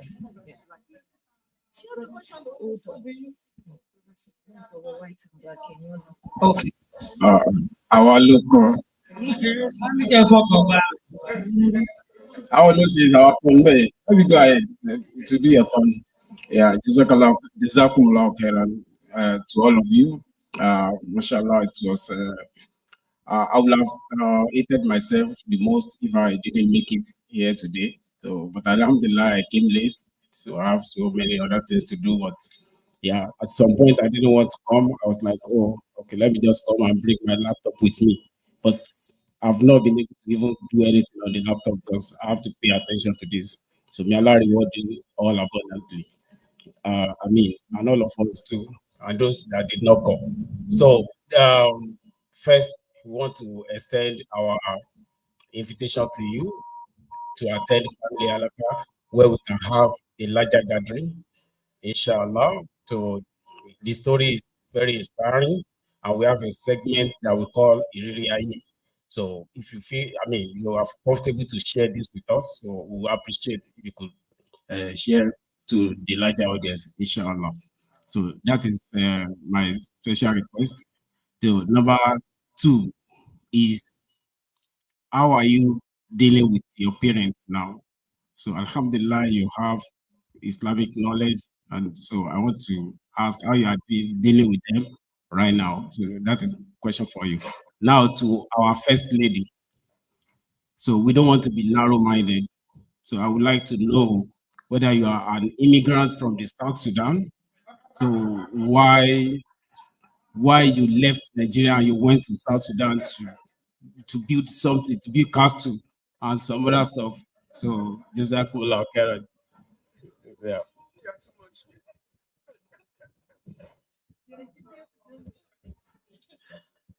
Oh, mashallah. I blame them for so long. And I must be sincere with you. For every time I make a mistake, I blame them because I felt I wasn't loved enough. Maybe they've loved me a little more. Maybe if they saw what I was going through, maybe things would be better. Then I listened to Tony Robbins when Danny said, I should call them, like, oh, you should call your parents and thank them for everything you went through. I was like, what? How am I supposed to do that? And like I said, maybe if I didn't go through those moments, maybe I won't be here today. See, it was difficult. I must tell you. There was a time I locked myself in a hotel in North Dakota and I was crying my eyes out. And this story I didn't even tell my eldest sister because she reached us. I didn't tell her until 2021. And she was crying like, "Akakile to us." I'm like, what were you supposed to do at that point? Duh. Because we are Muslims. And alhamdulillah, alhamdulillah. It's just a matter of now. So today we are still the children. I graduated on Friday. My father called me on Wednesday. He called me on Thursday. He was so happy. He was praying. He was happy. When we moved into the United States, of course, he didn't understand what the process was all about. He was willingly telling everybody his daughter is a nurse, which is in the United States. He didn't understand how go matter. Right. He's sufficient in his own capability. Alhamdulillah. But and shut up. Lórí obì kọ́lọ́run jẹ́ ká lè ṣe pẹ́. Do you understand? So, considering what my mother has also been through, I'm serious. I had to excuse the fact that she was going through her own trauma too. She was going through her own pain too. Right. So I can't keep holding her down. And it was until I had my girl, and that was my third child, that I could actually have a conversation with my mother because the gap was that much. I couldn't really talk to her. Right. So it was until that point that I was like, okay, now I have a girl. Maybe we can actually have that talk. Right. So, and she didn't also know about the assault until 2 years ago, too, because my sister had to call her and tell her because I told her I'm going to share my story with people. And she didn't want her to hear it on the internet. So she had to like call her to talk to her about it. So, yes, you're long for any column. Allah should make it easy for us. So we are still praying. We are applying. US embassy is still denying visa. Inshallah, when she gets the visa, we will bring her here and you'll see the mother that raised me. So, inshallah. So we'll take a question from the sister's side. Oh, first lady, sorry. It was nothing personal. It was where the money was. I followed the money. So that was it. It was nothing personal. There were no contracts in Nigeria to be won at the time. It was in the thick of COVID, and there was a contract to be won in South Sudan. So I went for South Sudan. But trust me, there's money in Nigeria to be made, and I will go there. But it wasn't personal. So, period. All right. So we'll take a question from the sister's side. Sound like a sister. Assalamu alaikum. Okay. Thank you for your inspiring, really, your lecture. I related, your story is kind of my story. So thank you very much. I learned a lot from it. May Allah bless you with more knowledge, inshallah, and all these wonderful panels. And my question is, about the sexual assault. You don't hear that from Muslim people. Especially the ladies, we don't talk about it for with families, with our husband, and it really affects us in a lot of ways, even in marriage. So it's amazing that you went through all that, and now you're here to coaching other people how to change their lives and stuff. But how long did it last? I'm wondering, I don't have to know, but how long did it last? You said it started when you were 8. That's a very young age, and I'm just wondering, how you have to be even child, and all that. So if you're really willing to talk about it, it's a lesson for all of us. Maybe I don't know. It's a lesson for everybody because most of us it doesn't have 8-year-olds. We leave them everywhere. We trust everybody, but it's not. It's now it's scary. Even if it's a boy, I have 2 boys. Okay, they're old now. But I used to go to the restrooms there because I wasn't comfortable. Even with boys. So I'm just wondering about that. And I think it's a family member, right? It's kind of a family member too. Member. Anyways, thank you so much. We were not related. It's a friend of my stepbrother. Yeah. So it was more than a year. Yes. Okay, so we'll take a question from the men's side from Brother Suleiman, right? Yes.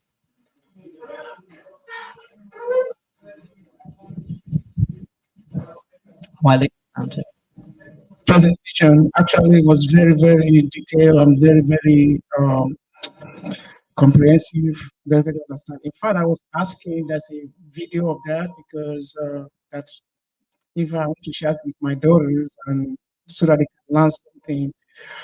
Um, my question is, when is your training going to be? The one It's Saturday, next week Saturday. next week Saturday? Okay.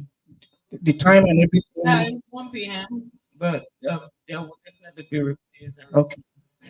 Just for being comfortable and share this. Everybody learn from it. And it's unfortunate that Yeah, some go people. All right. Salam. Okay, we'll share the link on Strictly Momini, inshallah. Yeah, it's virtual. It's virtual. Oh. I have a question too. Can I go ahead? Right. So first of all, I want to, on behalf of the Fiqh, I mean, we're gonna have the official, thank you, but I just really want to say thank you so much for sharing your story. It's a moving story, and this is the first time, as one of the sisters said, that personally I would hear a story like this from a Muslim sister, and this resonated with me a lot because I have a similar story on the family side. Okay, one of my siblings, female siblings, went through the same when she was young, and she never told anybody till today. As a matter of fact, I heard from someone, and I cannot even approach her to talk about it. And the incident is so much traumatic to her that till this moment she's having problems. Not only she's having marital problems, actually. And I can't approach her to talk about it. She wouldn't never tell anyone in the house. I heard truth. Yes, subhanAllah, Allah just gathered us here. My question is this. From your experience in having gone through this and all of that, how do you think we could help our sisters? I'm sure we're just having a conversation here.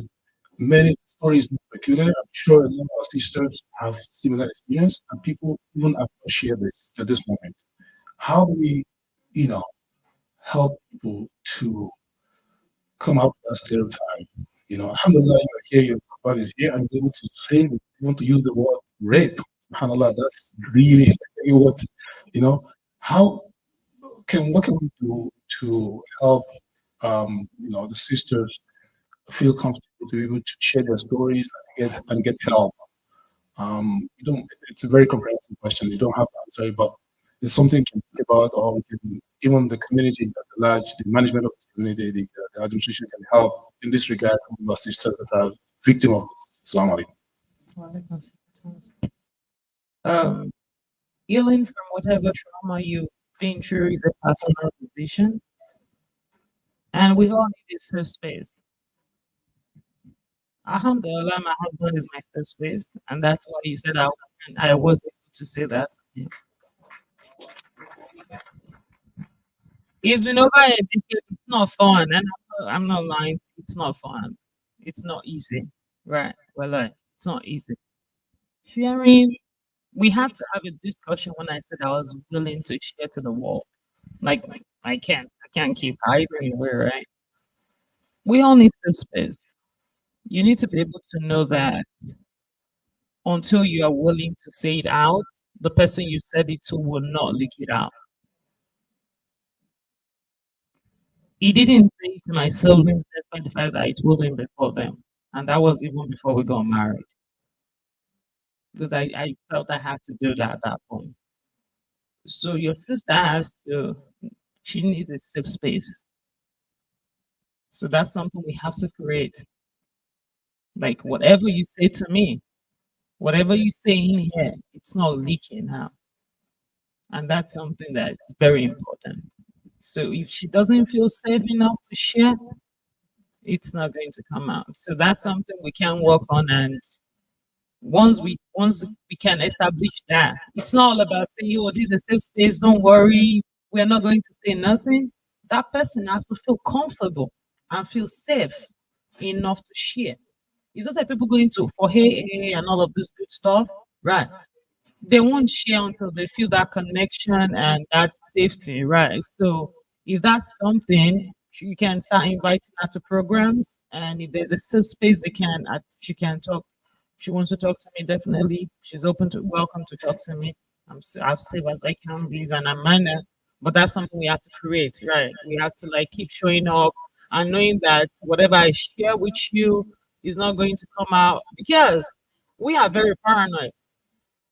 Like I had to fight him. You will be very special. Like if anything happened, you had to, because you will be suspicious of the next person. If you look at me too much, like what she's pitying me, then I won't want to come back.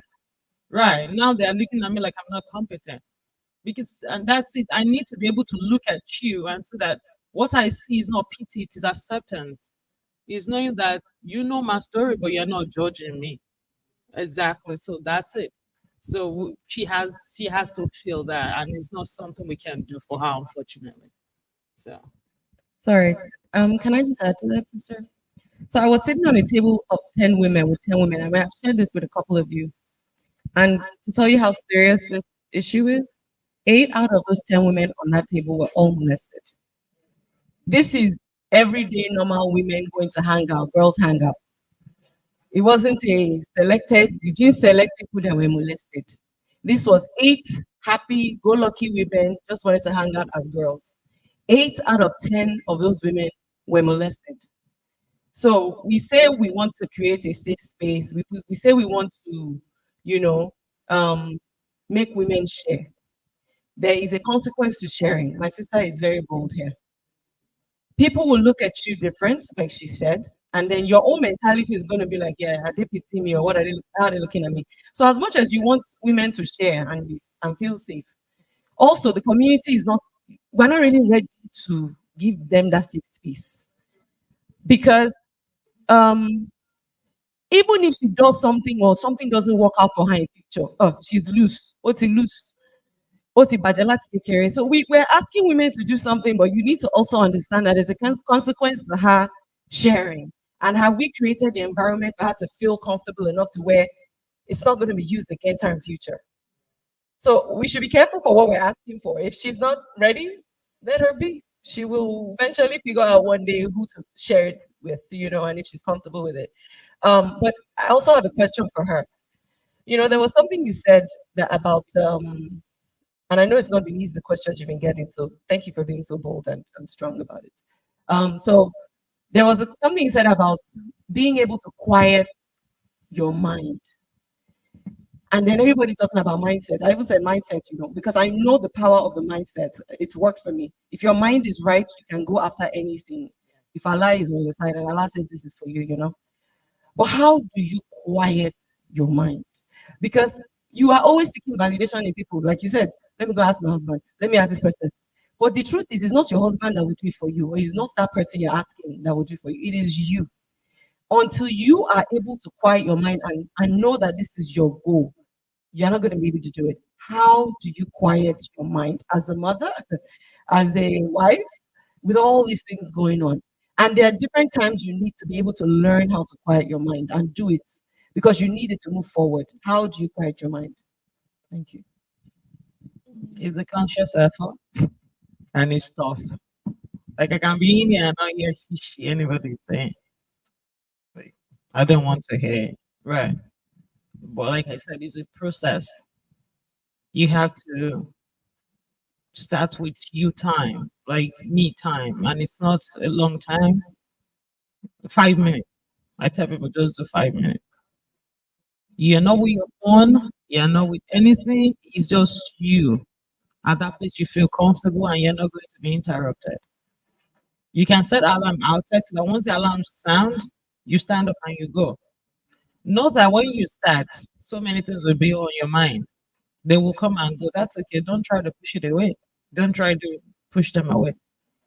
And I know people go through meditation and it's trying to teach me how to meditate, but I know how to quiet my mind. Right. So do 5 minutes, try it for like 1 month. Yours might be faster than mine. Right. Just that 5 minutes is strictly for you. Your phone is not there, no technology, nobody's going to interrupt you at that moment. And just listen to your own breath. You're just listening to your own breathing, and that's it. And when you feel comfortable to increase the time, you do it. It took me over 1 year. For some, it might be shorter. You might want to try meditation. My husband meditates a lot, and it helps him. Some will just listen to the sound of a bell, right? And that's all you focus on. It's just that sound of the bell. So any other thing, you're not hearing it, right? So at that moment, it's just that sound of the bell that you keep listening to until it fits off. And you realize that as you do it, it's all about consistency. As you're consistent with it, once you sit down, that's the only thing that comes to you. And you're able to sit down with yourself because seriously, most of us can't sit down with ourselves.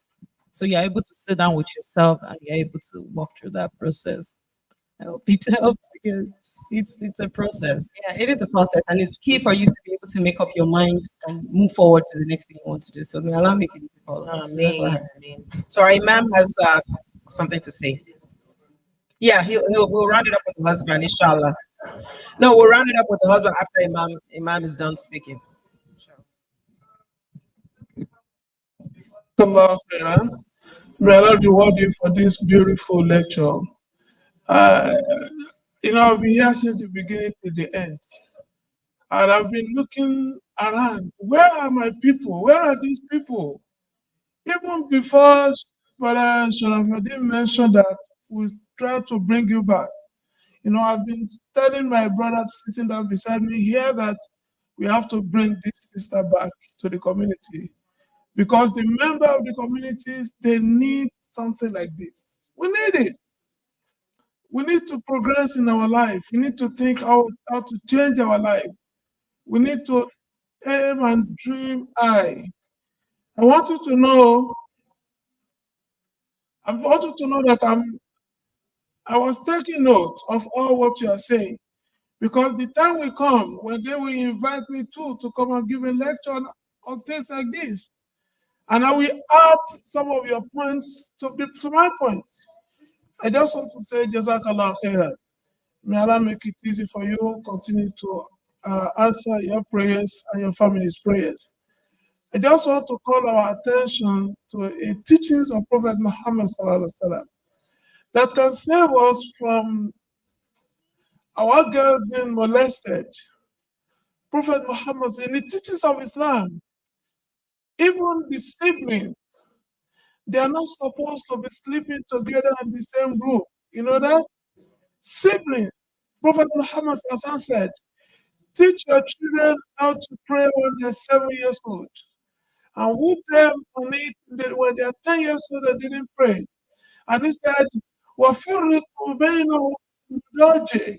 separate their beds so that they don't have opportunity of mingling, even their siblings. Talk less of when they're in the school. When they're in the school, let the girls play together and the boys play together. Because it is normal. It is normal. Just when we got to this country, we discover we've known that before, that when the children are starting from ages 3 and above, they've been known, they've been eager to know who is this, who is that. They've been anxious to know the opposite sex, am I right? To see what is behind their clothes. And that is why the teachings of Islam says, hey, now if they say that we are backward, alhamdulillah, we are backward. Let the girls play together and let the boys play together. Mo rí pé òyìnbó ní gbogbo tá a ti sọ látàárọ̀. Kó àwọn ọmọ wa gbọ́ gbogbo tá à ń wí. Tí àwọn ọmọ wa gbọ́ yé, a dúpẹ́ lọ́dọ̀ Ọlọ́run, Ọlọ́run wà pẹ̀lú wa o. Ohun tó ti ń sọ fún wa náà ni pé gẹ́gẹ́ bí Mùsùlùmí, a gbọ́dọ̀ máa aim high, ká dream big.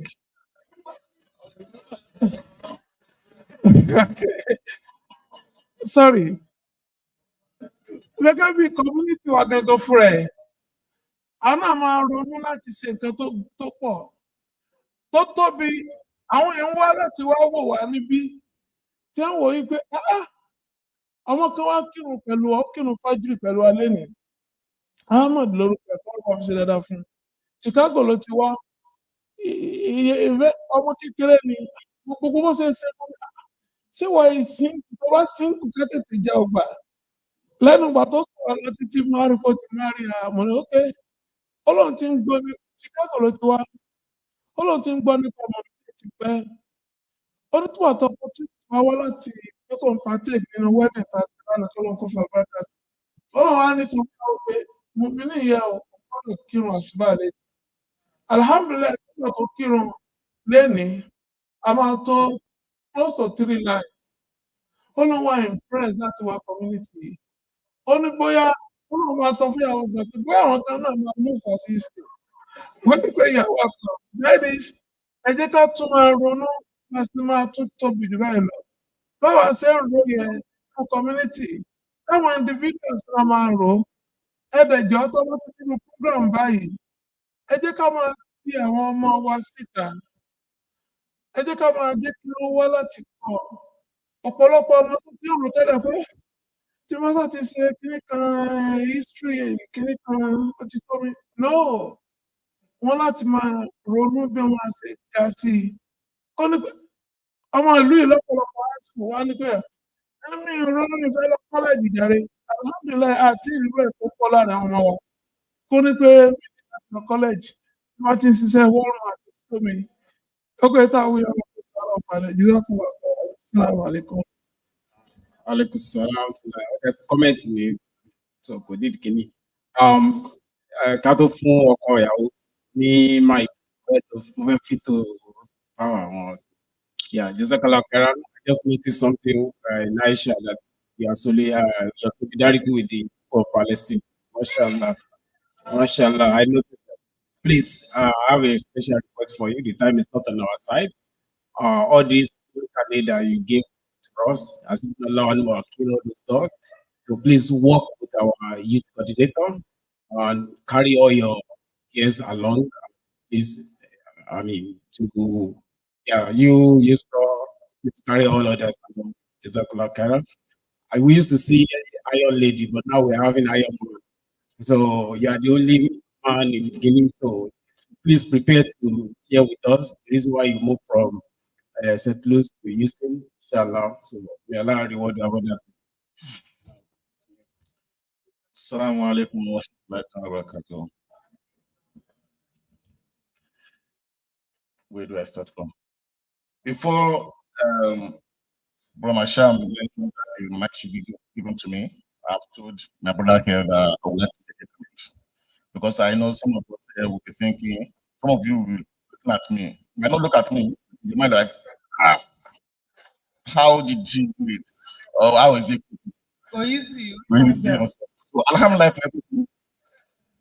Alhamdulillah for everything. The way the journey started, I was ready to marry.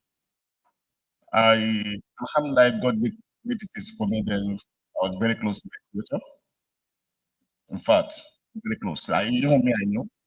Okay, so I took a decision that I was going to pray and fast for 7 days because I was looking for a wife. Okay, and that was exactly what I did. I shared it with my just a few days ago, and after the 7th day, one of my friends, a lady, invited me to a wedding, her own wedding. I was living in Lagos. The wedding was holding in Abuja. So I drove to Abuja. When I got to the wedding venue with my friends, I called the bride. She was the one that picked it. Okay, so she was the best lady.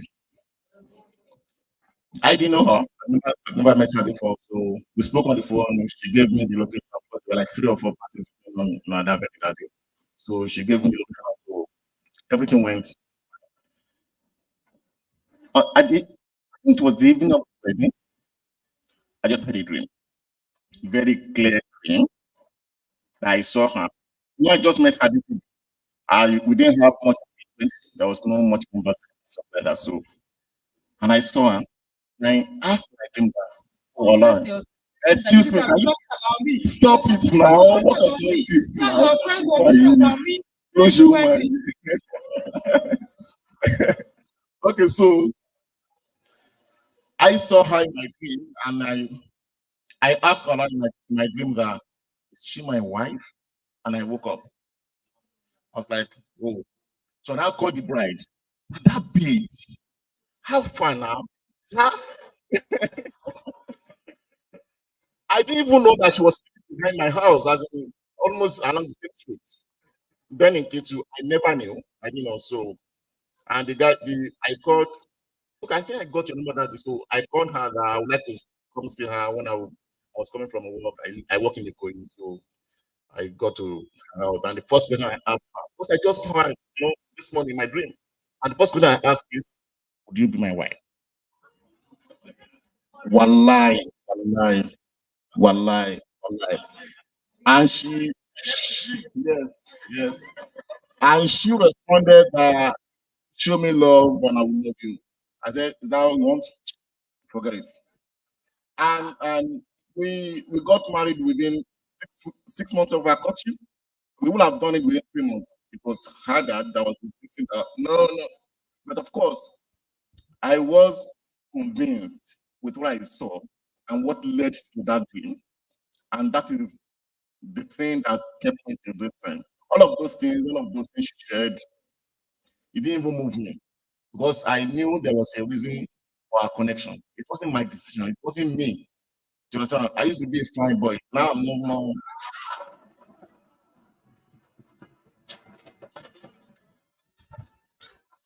I used to be a fine boy. I had this, yes. So it's just Allah, my belief in Allah, in my creator, and my conviction in my creator. So that's it.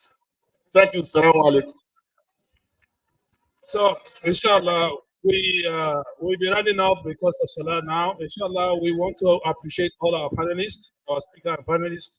And so, okay, I will leave it out to our sister to, inshallah, present the gift. Inshallah. Sorry, before you say that, I just want to add something to what Imam said, real Yeah, quick. we have 2 minutes for Salah. So, in regards to, you said that keep it separate.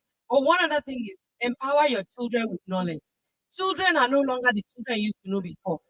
Let your children know that if somebody is trying to do something, don't let somebody sit on your leg. Don't bring somebody on your leg. Empower your children to avoid them taking advantage of. And let them know if somebody is threatening you, that if you tell on them this is going to happen, don't worry, nothing is going to happen. Let your children know nothing is going to happen to them if they choose to tell you. Okay? So you have to empower your children. That's what you can do to help your children. So we'll have Shakira present the gift to our panelists. Okay. Thank you so much, sister. Like I said, this has been beautiful. I was also debating coming today. I said, no, first, but this has been beautiful. I'm telling you. So I know. So Jazakallah Hari, thank you so much. I pray Allah continues to bless you and make your life easy, and that you continue to be a testimony to your family and to your household, inshallah. All right. So thank you for coming. I appreciate you. For the brother, we'll have Brother Sulaiman to present for the brother. Okay.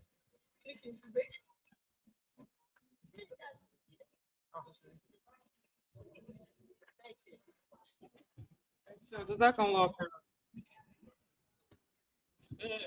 Sister. This brother. Okay.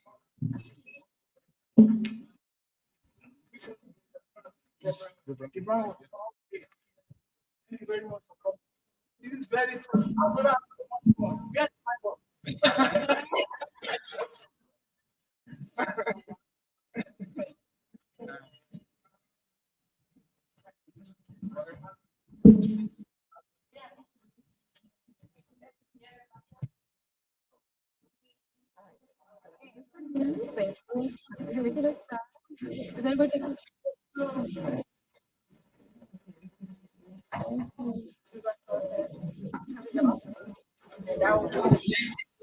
So inshallah, with that, we cut it off. Jazakumullah khairan. And do we have any announcement? Oh, I'm going to present this to. Yes, this is for you. And I want to say thank you, Sister Nikki Abbas, for always yielding to our call. for the support. I want to say Jazakallah khairan. Inshallah. So we end with Bismillah ar-Rahman ar-Rahim. ربنا آتنا في الدنيا حسنة وفي الآخرة حسنة وقنا عذاب النار وصلى الله وسلم على محمد وعلى آل محمد وأصحابه ومن تبعهم بإحسان إلى يوم الدين سبحان ربك رب العزة عما يصفون والسلام على المرسلين والحمد لله رب العالمين. So inshallah we'll go to the masjid now for salah.